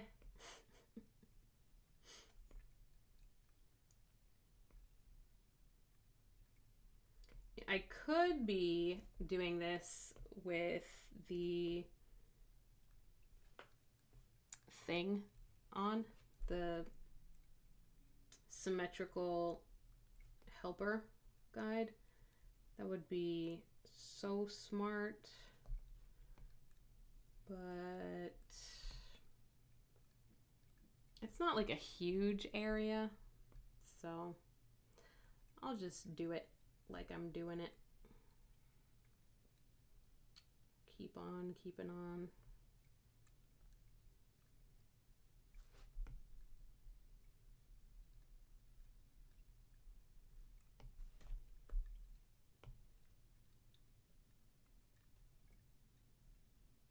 Has anybody seen a production of Richard II or read Richard II? And if so, were there things that you liked or didn't like or were confused about? I would love to hear your experiences with Richard II, because it's not so unknown. It is a pretty common play. You could probably... One of the guests you're inviting is an ASL interpreter. That's awesome. Hell yeah. I'm assuming this is for multiverse, right? But yeah, I would love to hear your experiences with Richard II, because it's not an unknown play. It's one that gets produced pretty often. So there's a pretty good chance that you may have seen it. Probably not read it unless you're into reading Shakespeare. Which reading Shakespeare is awful, and I don't recommend it. But you may have seen it, and I would love to hear what your thoughts were when you saw it.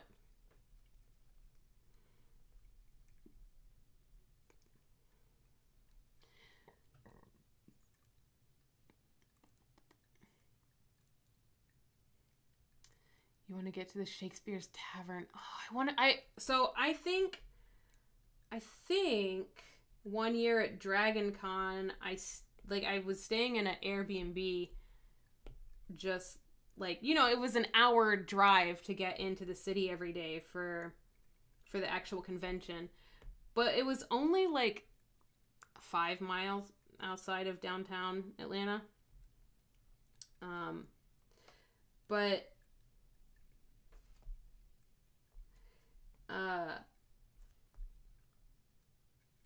yeah, I walked by the Shakespeare Tavern, and I wanted to go to there, but because it's Dragon Con, I didn't find the time to do it, because it's Dragon Con and because I was staying an hour outside of the convention. I didn't didn't make it happen.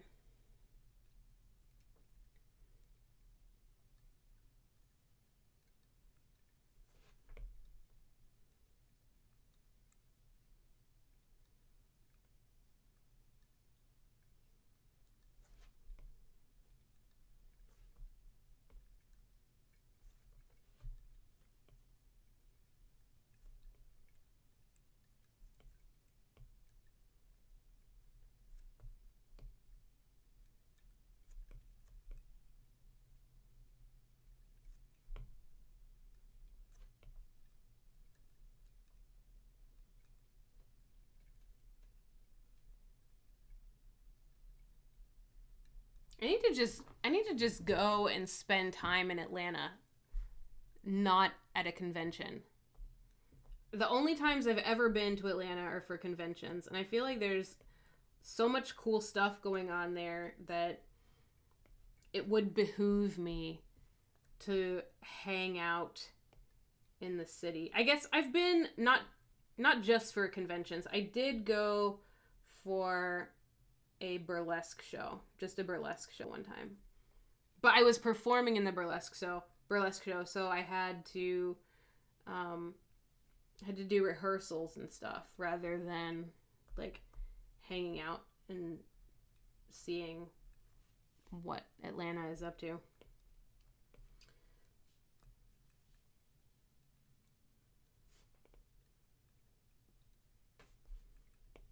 So let me put that on my bucket list, and I'll come to Atlanta, especially since like I, as of next Friday,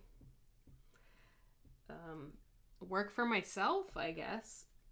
Now, assuming I can make money as I'm working for myself, then, you know, I'll have a lot of time to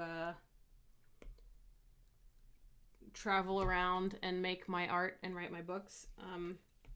If you would like to support me, as I no longer have an employer as of next weekend, you can subscribe to my Patreon, Reese_Harp, or I don't know. Eventually, I may be able to monetize YouTube, but I need 1,000 followers and like some million amount of watched hours before I can monetize YouTube. So it'll be a while, but I'll actually have the time soon to dedicate to creating more content for this channel. I'm pretty excited about that. Right, here we are. If I make these like another level darker,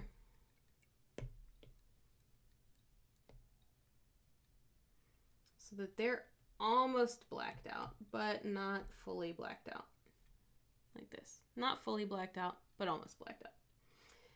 And then that's a decent gradient.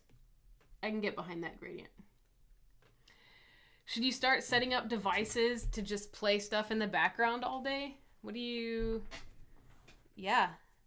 Yep. Sure should.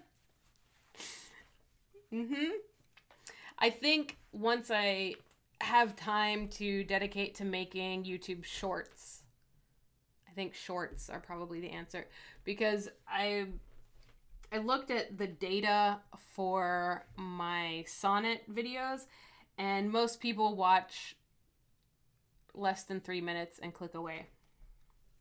But, you know, it's a 15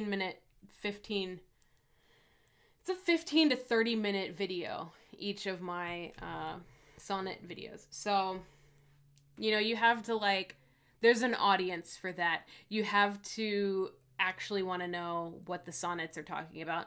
And most people, as they're scrolling through YouTube, aren't going to go like, oh yeah, I really wanted to learn something about sonnets.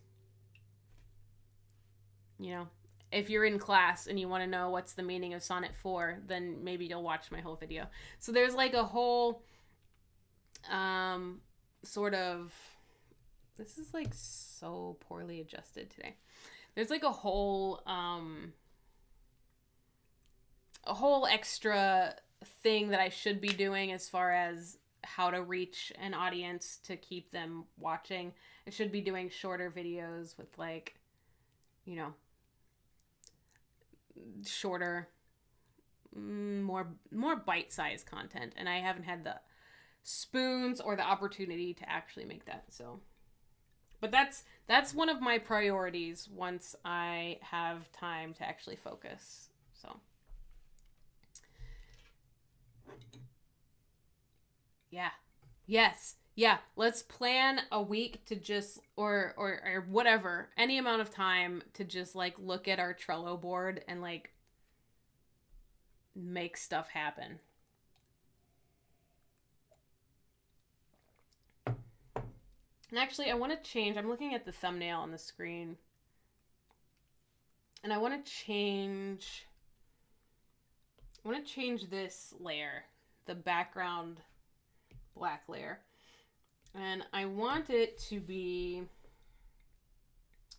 more like so. I already like this tenfold better. Much better. And I think, what if I added, what if it all came up from a shadow?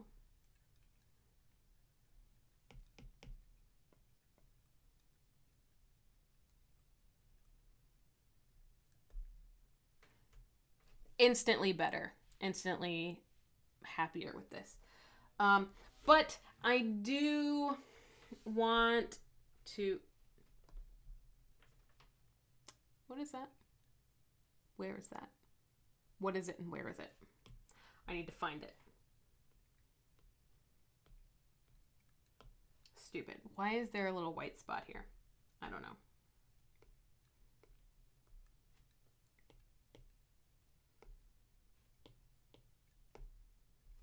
How do I make it go away?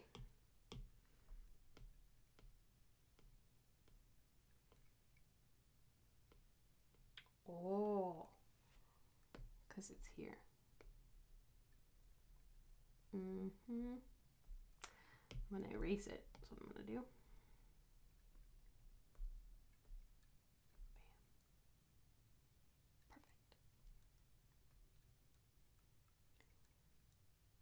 Perfect. It's death in the crown peeking. Aww.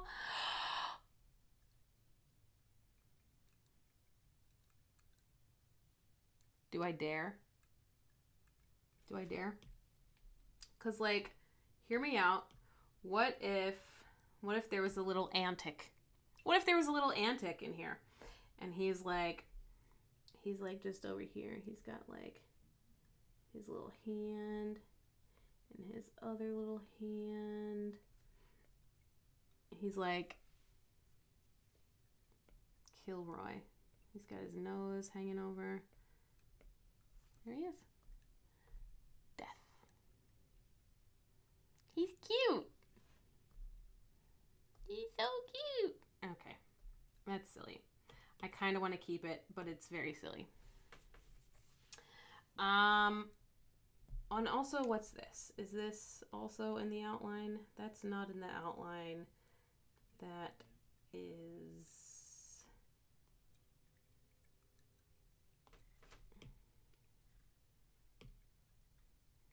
I'm just gonna erase a little bit here and add a little bit here.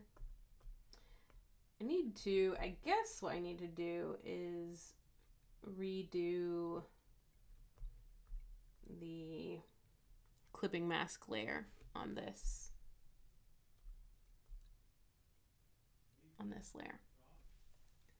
Okay, but first, I'm gonna make another layer. I'm gonna add just like straight black. I want to I don't want to make the edges crisper necessarily, but I kind of do want to add like some sort of, you know, detail to it. And since this one is supposed to be a Japanese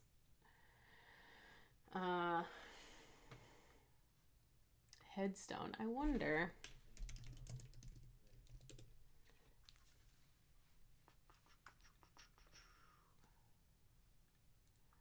if I could do like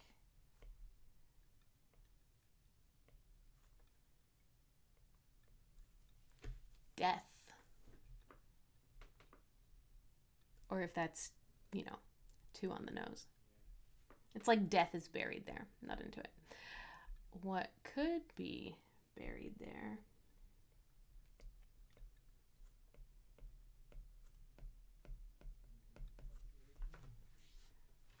Little Easter egg for people who know me and for people who know katakana. Possibly. You know what? I'm gonna duplicate this layer and I'm gonna pop it on top. And I'm gonna make it a little less opaque so that I can just kind of draw on top of it. Oh God.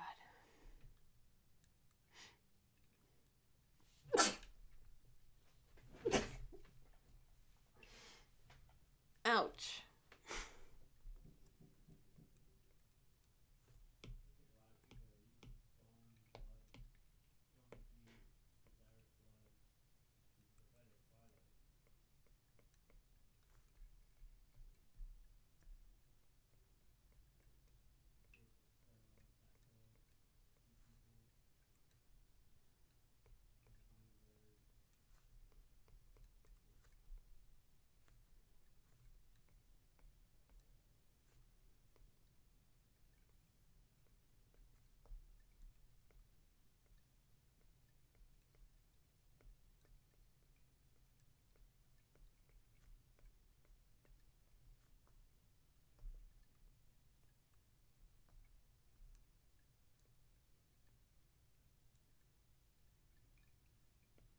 This is a really strong pencil.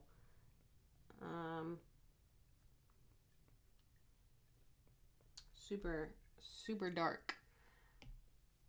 I wanna smudge it. I don't want it to be so dark. So I'm gonna smudge it out.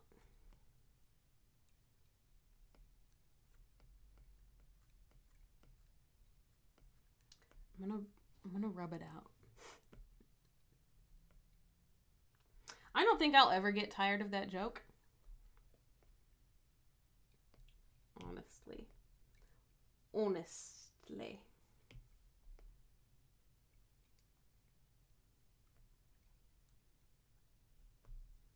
And I hope you never do either. Because it's funny.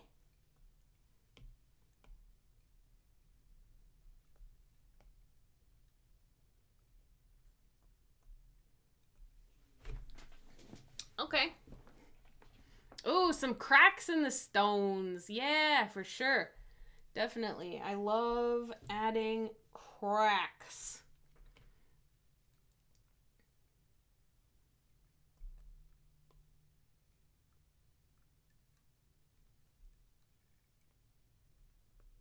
I feel like I don't usually use this pencil. It's because it's so dark. This is a very dark pencil. I want to...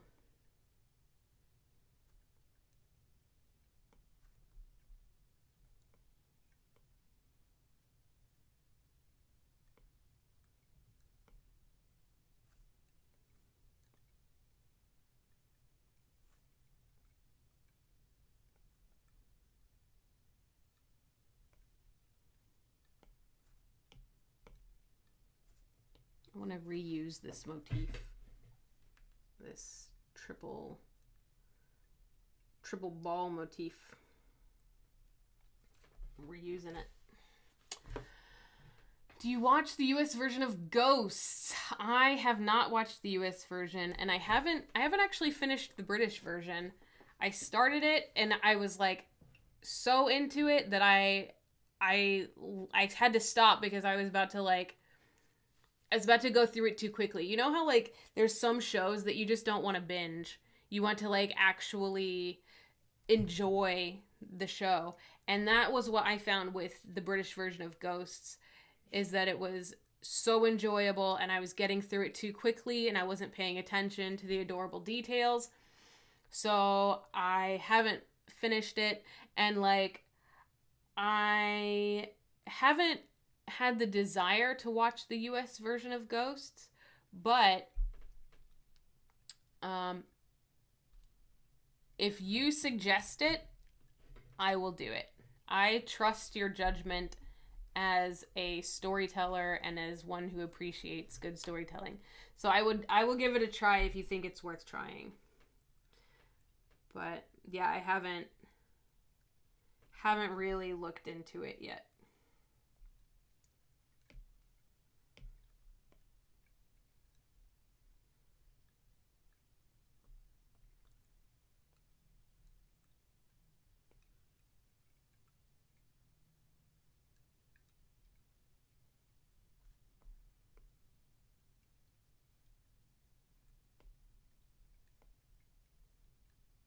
But what's the joke? That he got sucked off, and that's the phrase you're gonna... Yeah, I would 100% go with that phrase, because yeah, I'm also always 12. Always. I will never not laugh at farts, because not only am I 12, I'm also 7. Farts are hilarious. Always gonna laugh at them. And anything to do with dicks, butts, boobs, I'm gonna laugh. I'm gonna laugh. I am who I am. I'm disgusting. I'm a perv, and I'm 12 years old. What are you gonna do? I see also, look at this. All this blue in the background. I need to go into here and clean that up.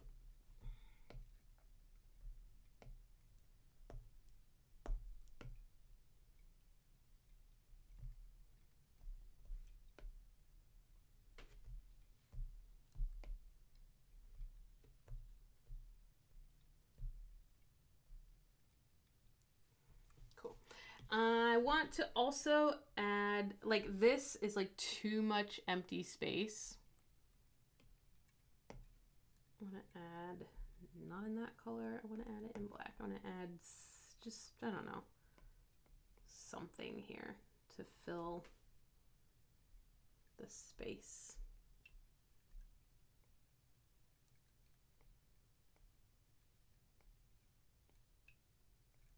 Ugh, that's misshapen. Yeah. Delete and smudge.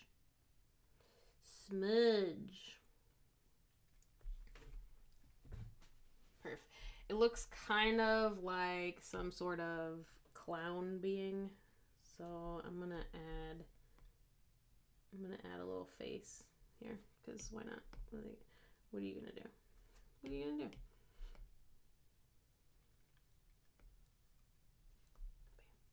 And this actually should have, in the picture that I was looking at for the reference, there was an adorable little skull here, which was really cute.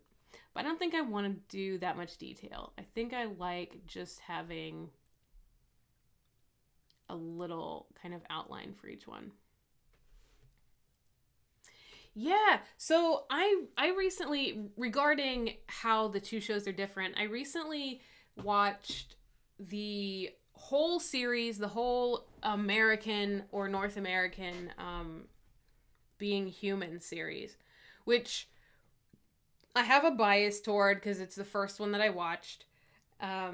So recognizing that bias and ignoring it, I decided to also watch the British one. Okay, so the American one is 13 episodes. And we're just talking first season here. 13 episodes. And the British one is 6 plus a pilot, so I guess technically 7 episodes. And they told the same story. This is what's interesting and what I not even secretly want to write a short essay about, is how they told the same story. It, like, they hit the same beats. This is why people didn't like the American one, because they were like, it's literally just the same story as the British one. Why would I want to watch the same thing happen with different actors and different characters? But I watched it as a storyteller, as a student of story, of what do you call it? Structure. I watched it as a student of structure, and really had an interesting time looking at how the Brits did this. The British version is very high emotion all the time. Like, everyone's kind of yelling in that high energy, life or death kind of actor voice. Oh my God, sometimes I'm here all the time.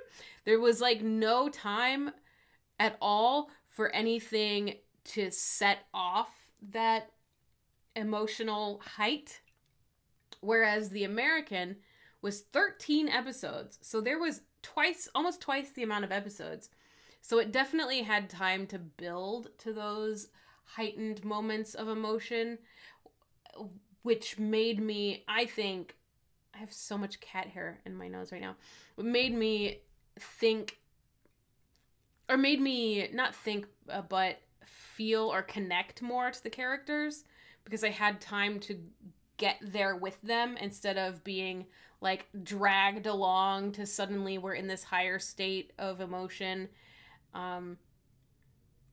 Yeah, I thought it was really interesting to watch the two. And so maybe I'll do that with Ghosts and kind of see how the show, is different across the two.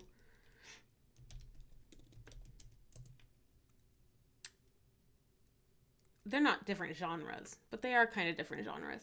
But the two cultures, basically.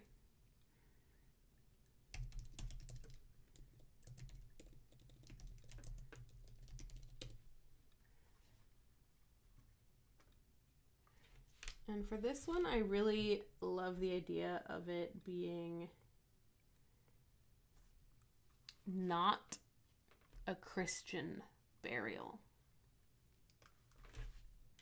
Since when I searched non-Christian gravestone, the main thing that popped up was military gravestones. But they all have crosses on them, so like, still fucking Christian.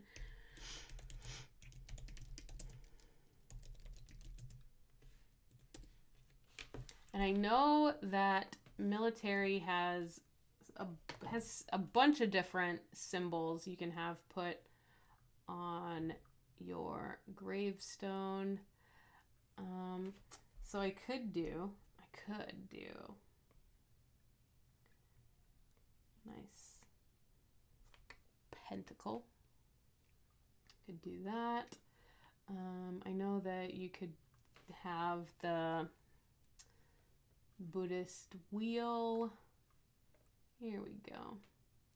All of the symbols that you can get on your tombstone. Show them to me. Christian, boring.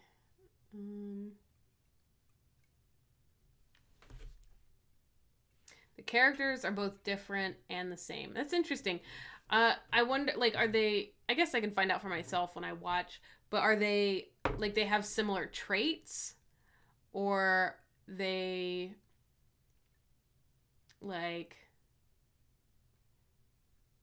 I'm assuming, because the British one had, like, really British, or not, it didn't have American characters. I feel like, and I don't know, I'm stereotyping here and I'm generalizing, but I feel like the American one is probably going to have like a Civil War soldier and like a Native American and these characters that like wouldn't play in England or in Britain, excuse me. So that's, yeah, caveman, there's a Viking. Yeah.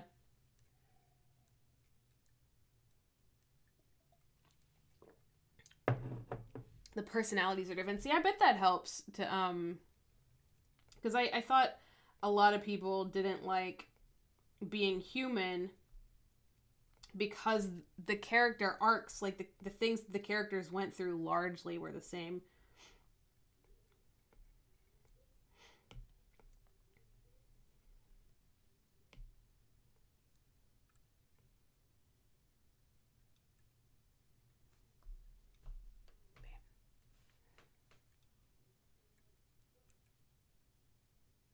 Revolutionary War officer, yeah.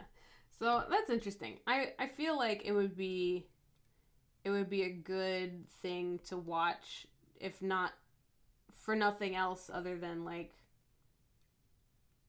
to compare the two, and not as a viewer, but to compare the two as a teller of stories. I think it would be really interesting.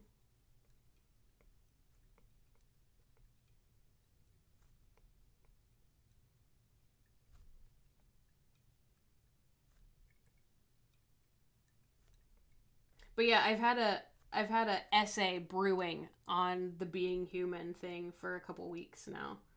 I just haven't had the actual give a damn to do it. I've been, shocker, wait for it, actually writing my own like stories and stuff. So that's been like bottom of the priorities. Maybe I'll do it as a warm up. Maybe that'll be one of my warm up projects.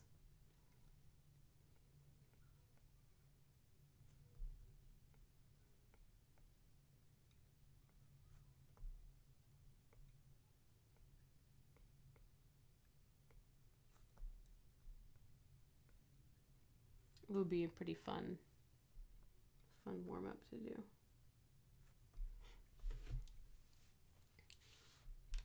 All right. So all of them now have some kind of detail on them. I would love to spend a lot of time on the detail and like do actual Celtic knottery on here. I think that would be really cool. But it's 10:20, you know? So like we got to get out of here at some point. If I did actual knot work on here, we'd all die before I finished, I think. So, and it wouldn't match really with the other things, just have like a single thing on them. So, as fun as that would be, I'm gonna save it for its own project someday. This is ugly. I'm gonna fix it. And I don't know that I necessarily want my name to be on here. I feel like that could be weird to have my own name on here.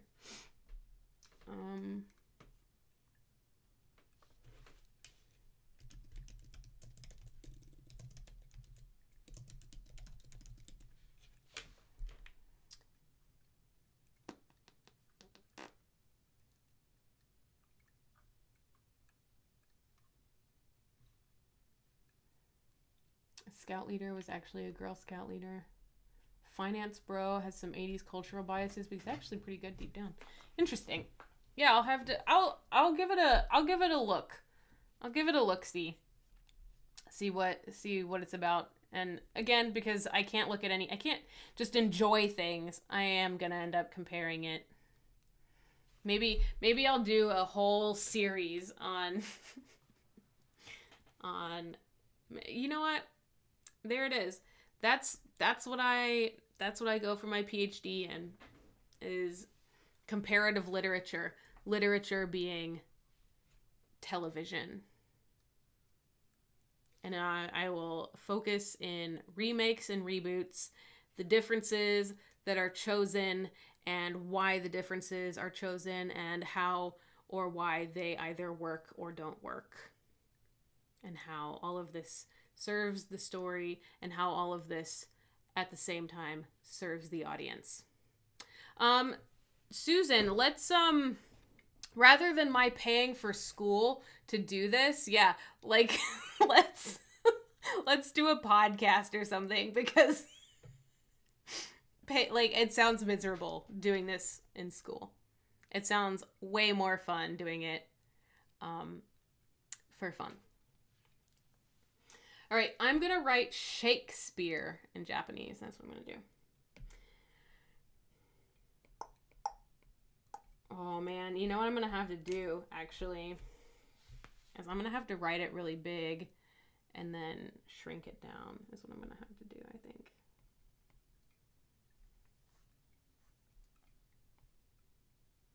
Oh, man. I haven't done katakana in so long. This is miserable.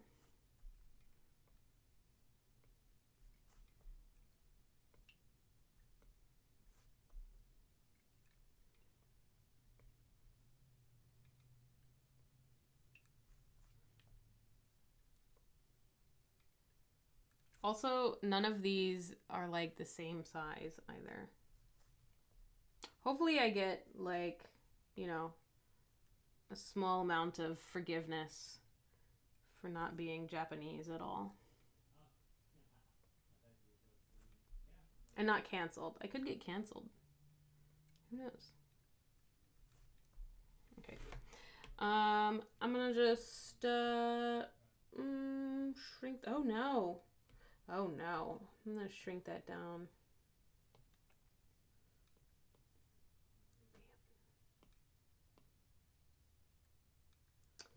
Shakespeare.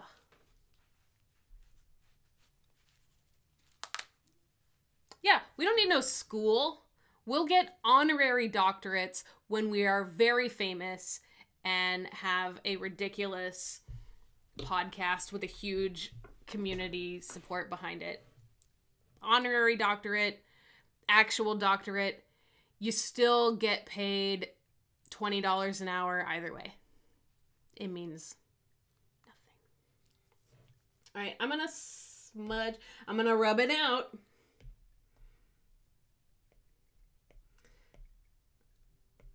Although I feel like I shouldn't. I just made it completely illegible, actually, is what I've done.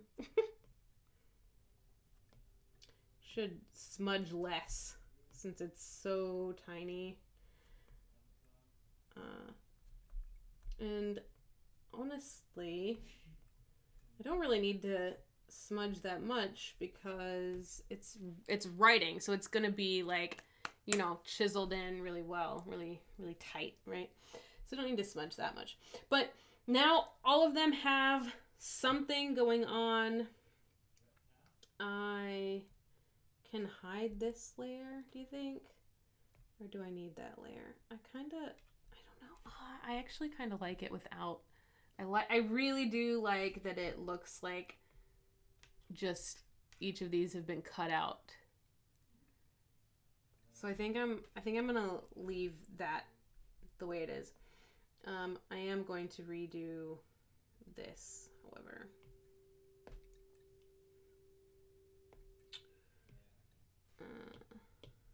Big brush. Are we on the right? No, we're smudging. That's what we're doing. Big brush.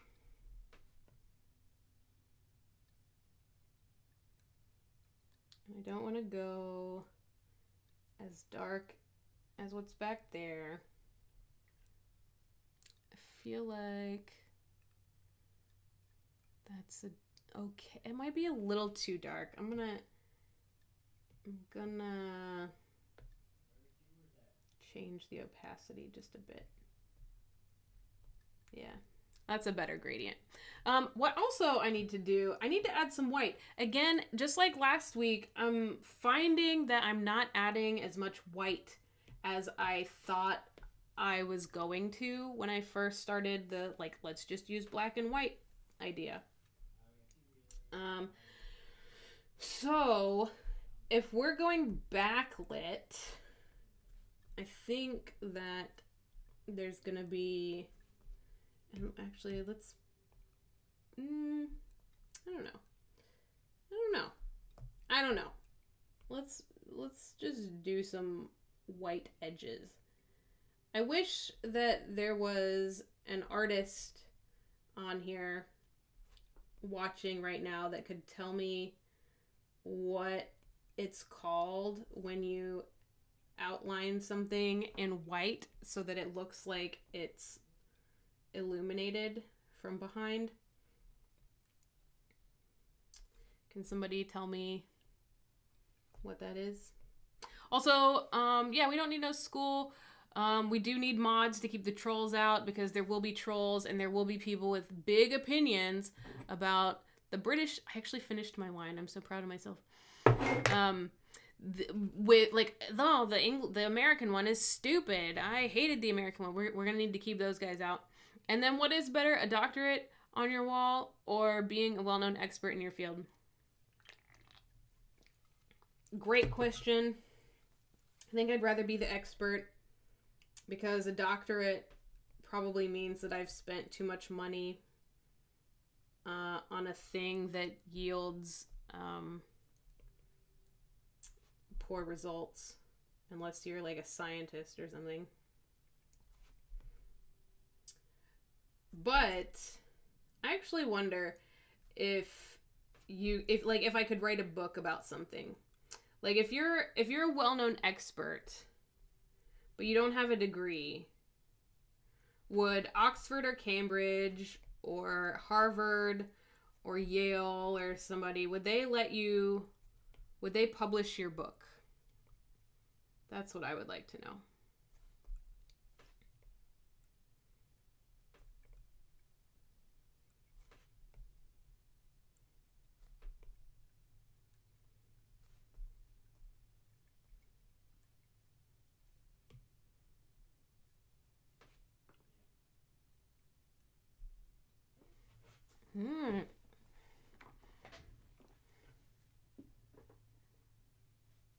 The art track at Multiverse.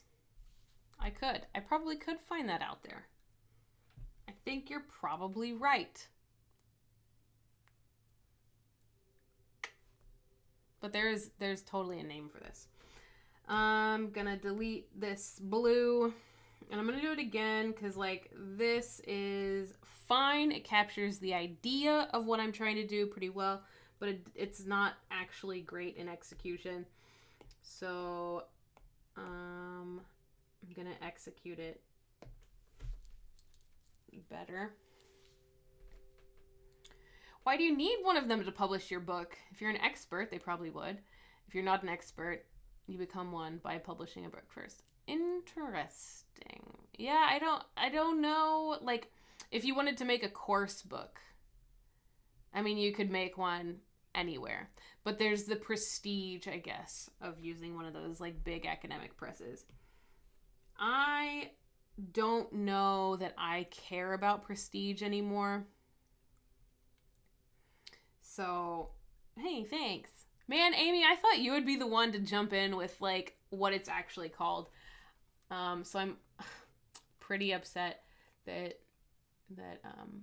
you didn't save me just now. So I'm going to Google it. I have no idea what even Google terms. Yeah, I should ask ChatGPT. ChatGPT would be able to help me, I bet.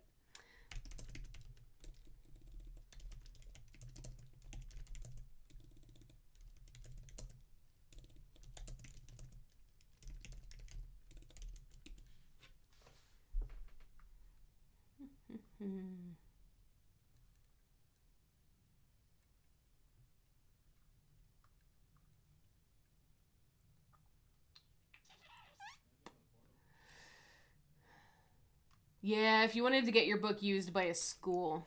Yeah, you probably, unless you're the professor, in which case you probably have to have a terminal degree or be like a massively successful person. So, yeah, so kind of a, I guess, a catch-22 in a way. Yeah. Okay, also Google has not rendered the results that I wanted. Stupid. Let's add some blue. What if I just do a big ball of blue down here and then smudge it up?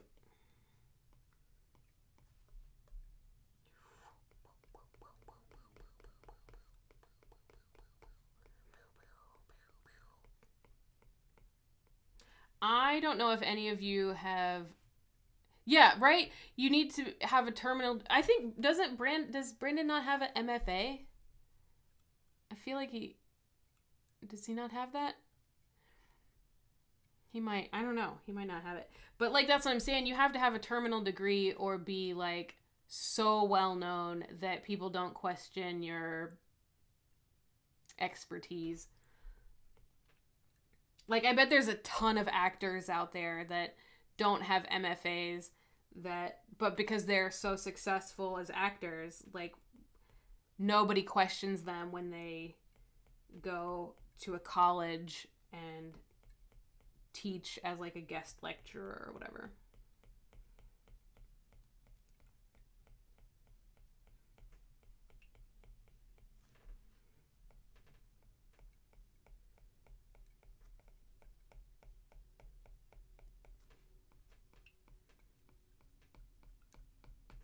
You know what also I should be doing?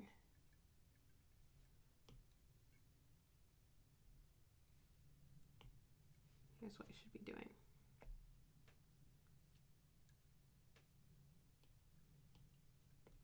I keep saying should. Should is incorrect. I'm gonna drawing assist it so that all of the lines that I'm swiping around, that I'm rubbing out, are straight lines only. Yes, look at that. Beautiful.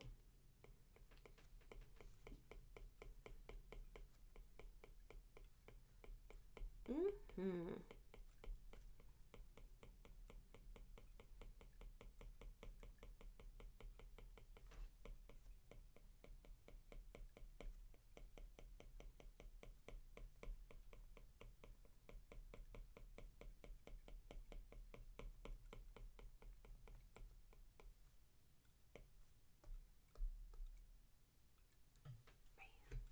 Look at that.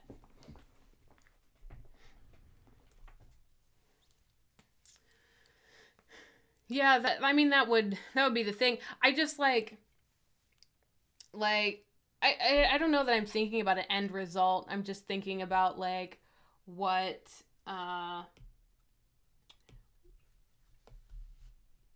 like if you had a YouTube channel that like kind of accidentally did really well, would you be able to publish your findings? You know, would you be able to publish it in such a way that professors could use it in their classrooms for their courses? Or would you have to not do that because you don't have a terminal degree, you know? That's kind of what I was thinking about. Like, if the opportunity presented itself to teach a course or to write a textbook, would you be able to in a way that would be respected? If your expertise only comes from doing research as an autodidact. He doesn't have a degree? I thought all these people had degrees. Who knows, eh?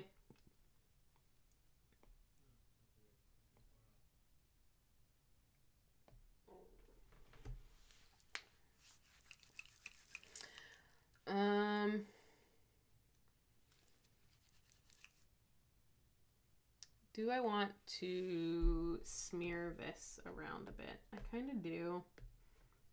I'm going to smear it around a little bit.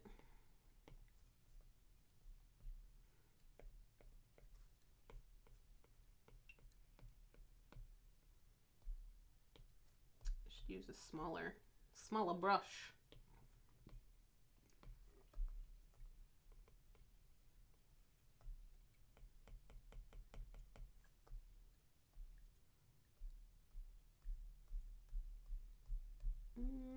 Or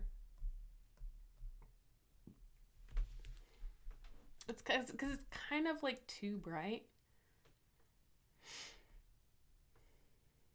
Bye, Vanessa. Thanks for coming and staying as long as you did.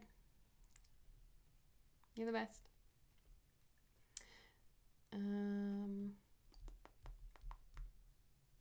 Become pretty popular young. Oh, became. I was like, what are you talking about? Did they become popular young? Isn't one of them an author and one of them's like some sort of science geek?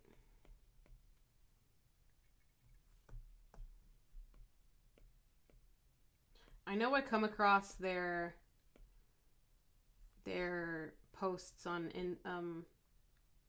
TikTok sometimes, but I don't know which one is which, and I don't really know what they do actually.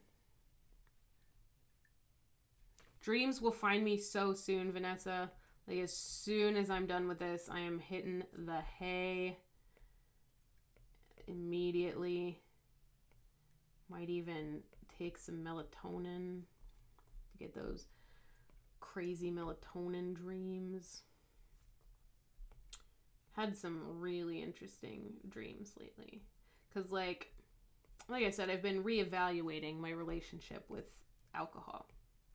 A lot of times I would have like not like a shot, but like a dram, like, and then I would have a nightcap so that I could basically fall asleep. And like, I don't know, it was never good sleep. And so since I've been like, I'm not trying to drink all the time now, I've been exploring other modes of sleepiness, and melatonin I've found gives me really interesting dreams. Like really interesting stuff going on inside my head when I take that. And there's the baby cat trying to come back in.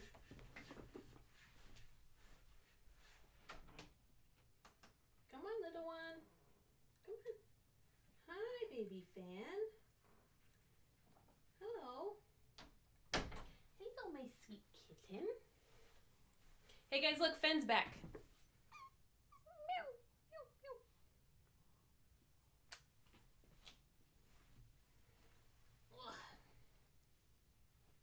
Lay down, little one. It's my baby. That's my second best cat right there. Number 2 cat.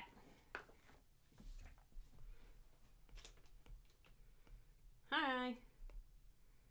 Hello, Fan. What do you want, little sweet one? What do you want, my little sugar butt?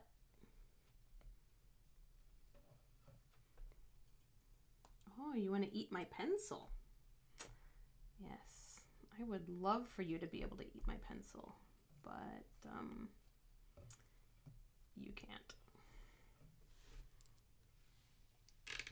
Penny, little peepee head. It's too hot to hold this cat, but she's real cute, and she's purring. That's my baby. Look at those little hands. Look at those hands. Little grippy hands. Oh, God. Stretchy arm.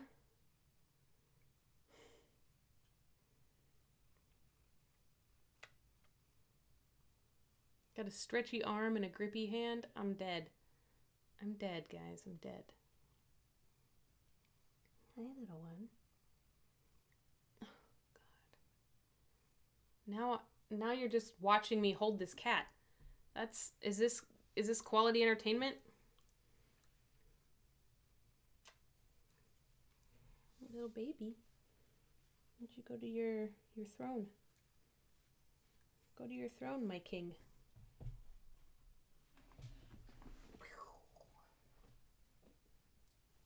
Yeah, lay down. Lay down on your chair.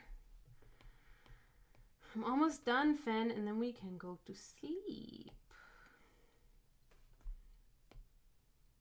It's almost time for sleeping.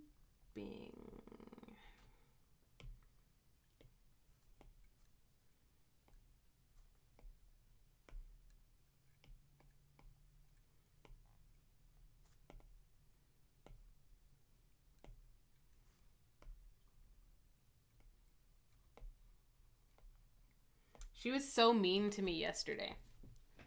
So I'm pleased that she wants to be friends now.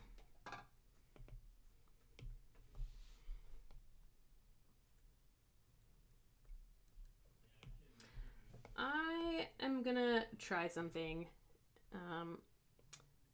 that could be a bad idea, but it could be good. I'm really liking the idea of, rather than it being all smudged out, to have it kind of be mostly erased, actually.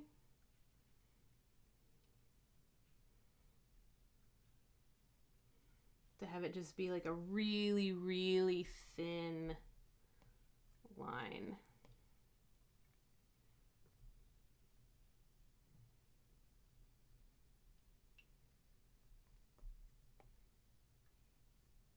Where you can like kind of barely tell that it's a white outline. So like just erasing it really close to the edge so that it looks almost like, so it looks more like glowing, basically.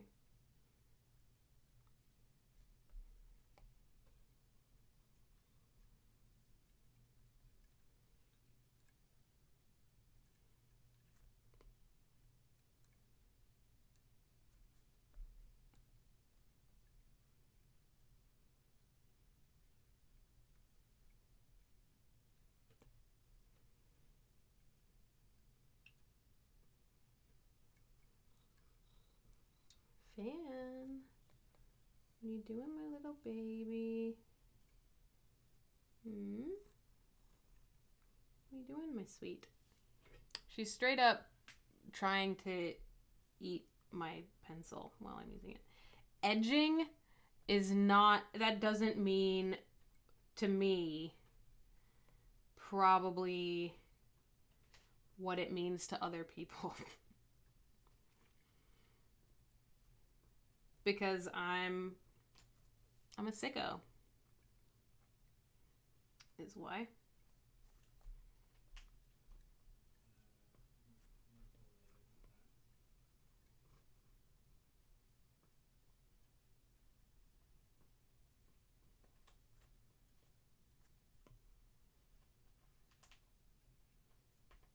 Finn, you doing, my precious one?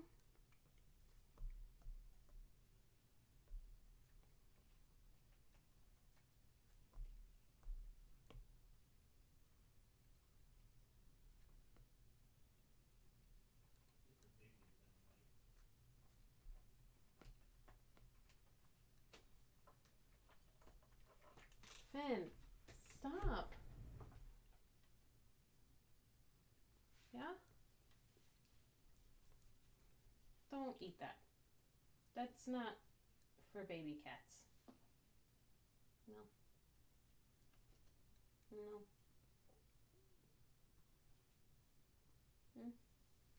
Can you please be good? No. Alright, I'm removing this because you are not to be trusted. Fen likes to eat sequins. Highlight of her life. Eating, like ripping them off, eating sequins. So I need to hide this so that you can't eat it.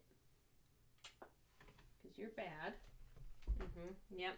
And now that I've removed the thing that she wanted to eat, now she's like, fuck this, I'm out. I'm not interested in hanging out anymore.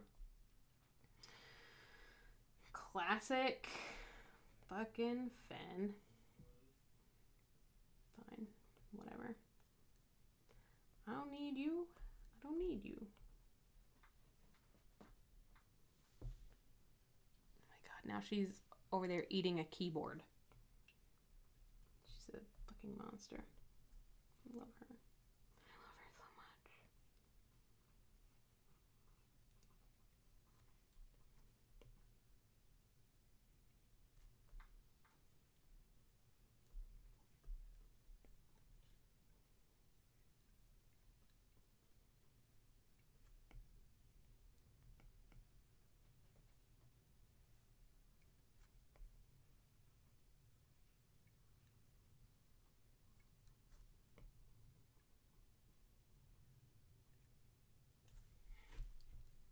All right.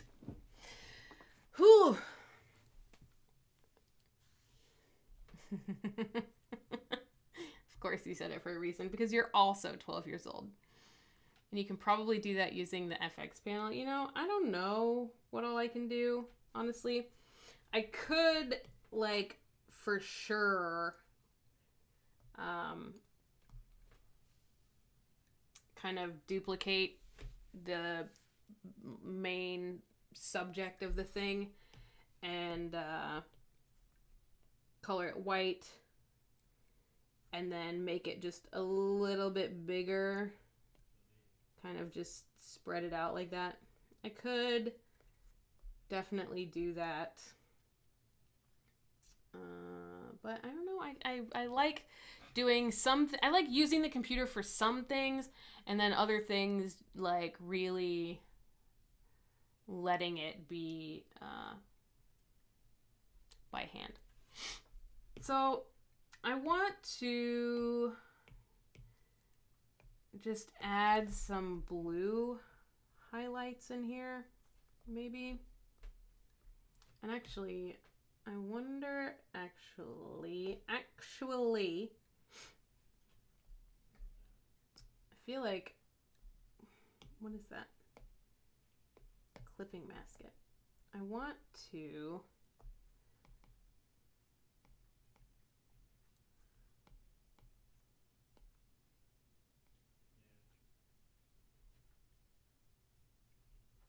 see how that looks. I don't like it.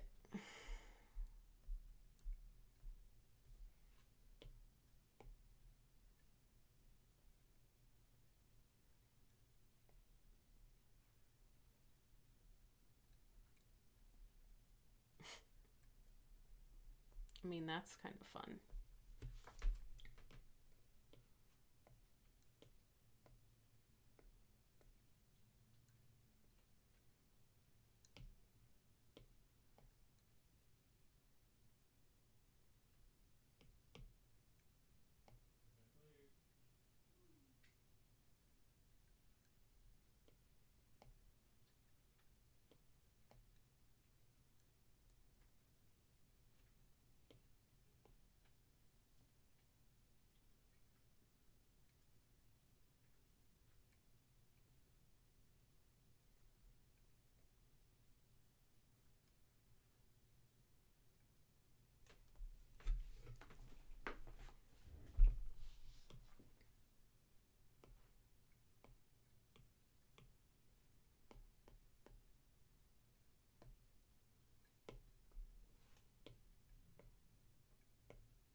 And we've come to the time where I stop speaking. We're at that time of the evening now.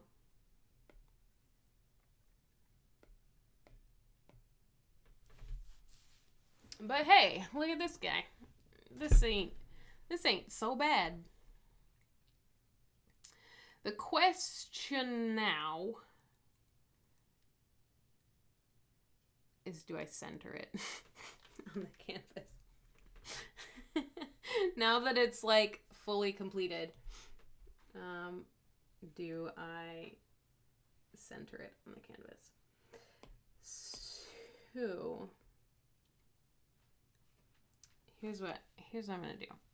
I'm going to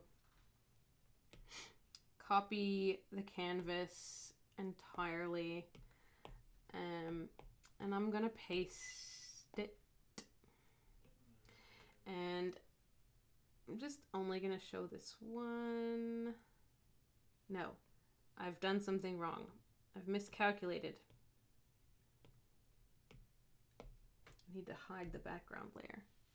Now I can copy the whole canvas.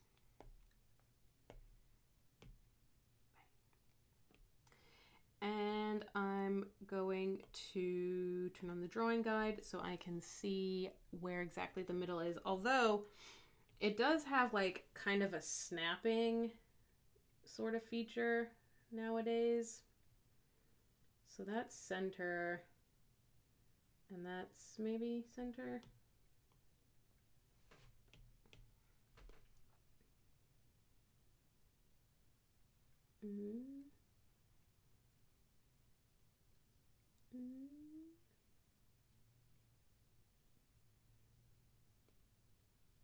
Oh my gosh. Okay.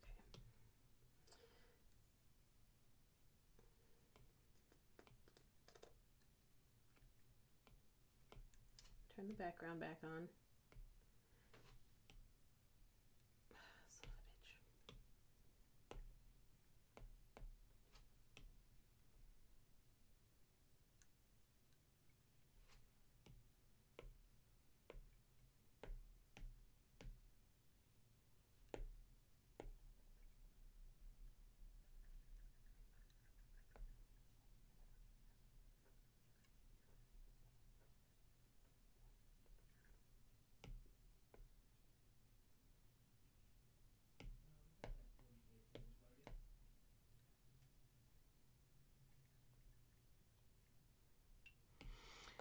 Son of a bitch. Yawn.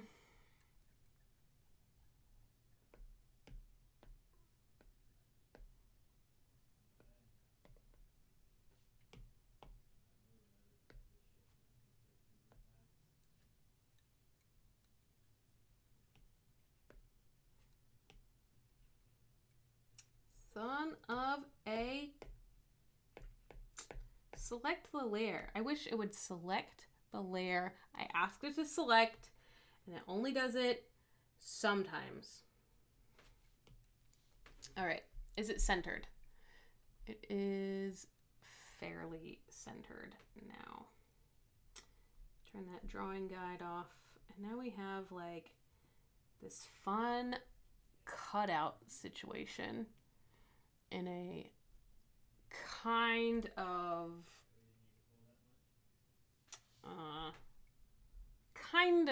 crown-like, crown-esque sort of thing. I wonder, I feel like also, however, I should put in some brightness.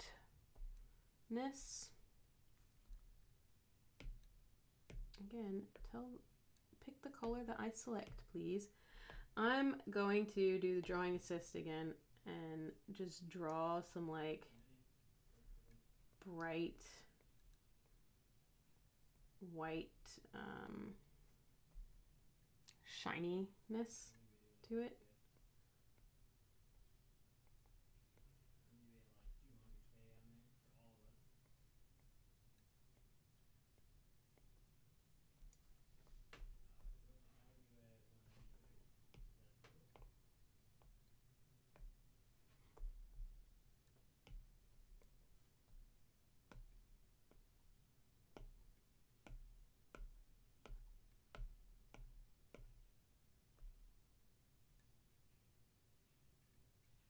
It's too much. too much smudge. So you definitely need some smudge, but not so much that the white like completely disappears. Need the perfect amount of smudgation. Smudgation, smudgification.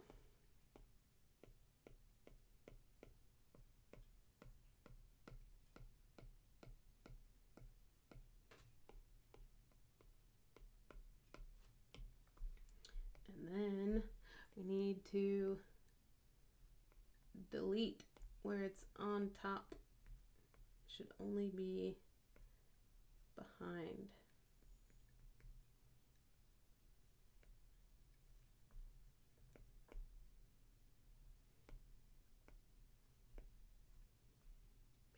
It's the matrix. All right, is this it? Is it done? I want to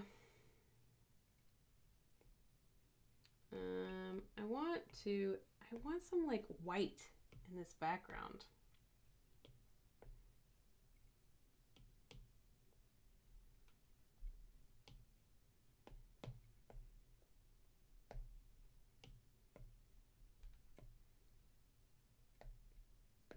But maybe the white makes it too bright.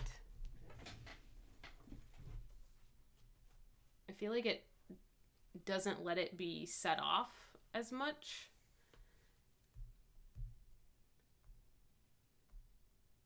I think it looks better without the white in the background. Anyway, here's Wonderwall.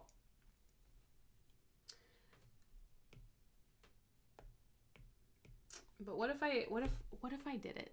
You know, what if I did the thing?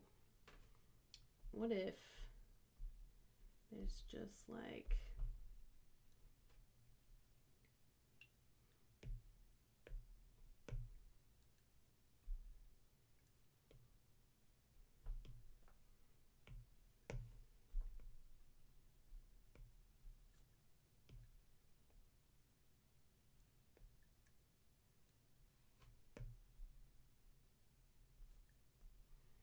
what if there's just a little pair of eyeballs peeking out in the darkness? Is that too much?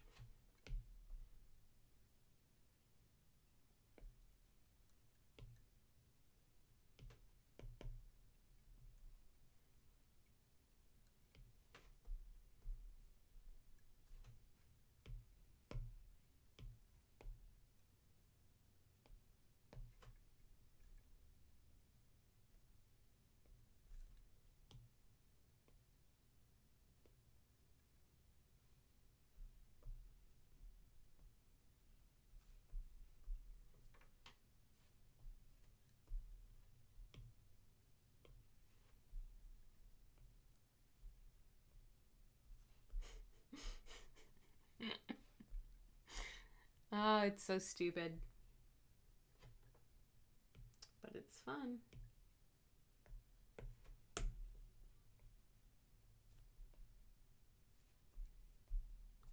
I'm amused by it. I'm probably not going to keep it, but I am amused by it.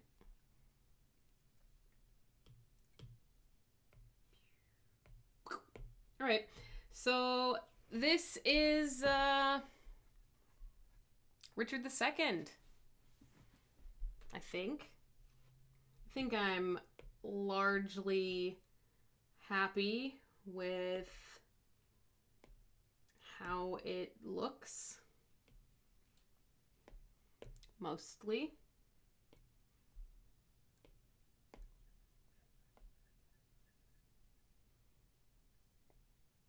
Kind of want more darkness on the sides.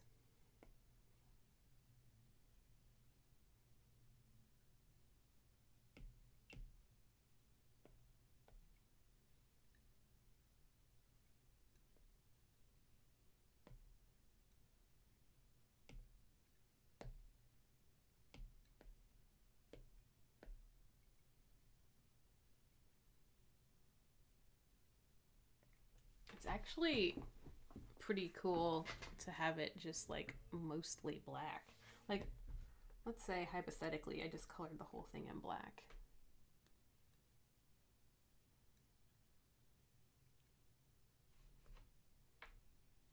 That's pretty cool.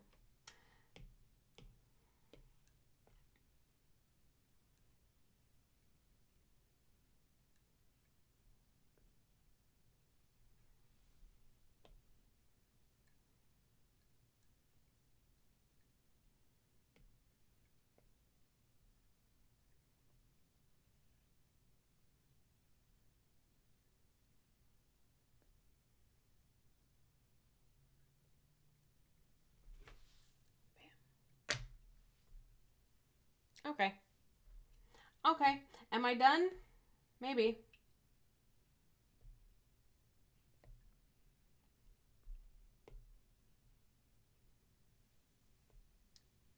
Or am I Da Vinci? Am I done or am I Da Vinci? You'll never know.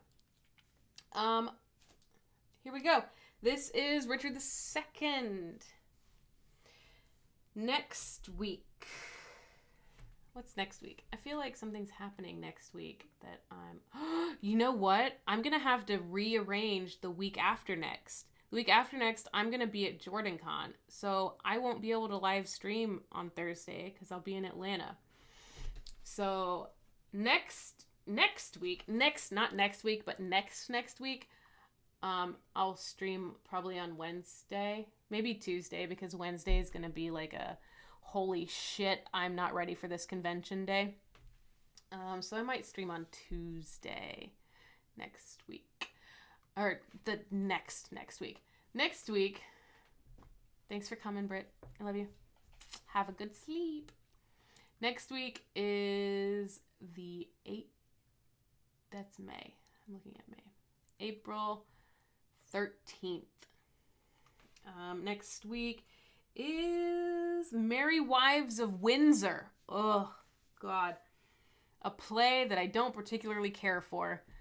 I'm going to try to find some joy in it and present something not toxic for Merry Wives of Windsor next week. So that's next week, and then the week of JordanCon is Winter's Tale. Oh, it's one of my favorites. I have no idea. I have no idea what I'm going to do for either of these. So it'll be an adventure. This has been lovely. I really like how what was in my head did not translate to the art at all, but I still ended up with something that I like the look of mostly. Should finesse that crescent moon and star actually before I like finalize. But being that it's 11 o'clock and most of us are on death's metaphorical door, dreams door, I am going to call it here. And thank you so much for drawing with me and for giving me these awesome ideas and for being great pals. And subscribe to my Patreon if you'd like to support me, as I am, as of next Friday, a full-time artist and writer, and I'm gonna need help. So subscribe to Patreon, Reese_Harp. I guess I should pop that into the chat because I have the power.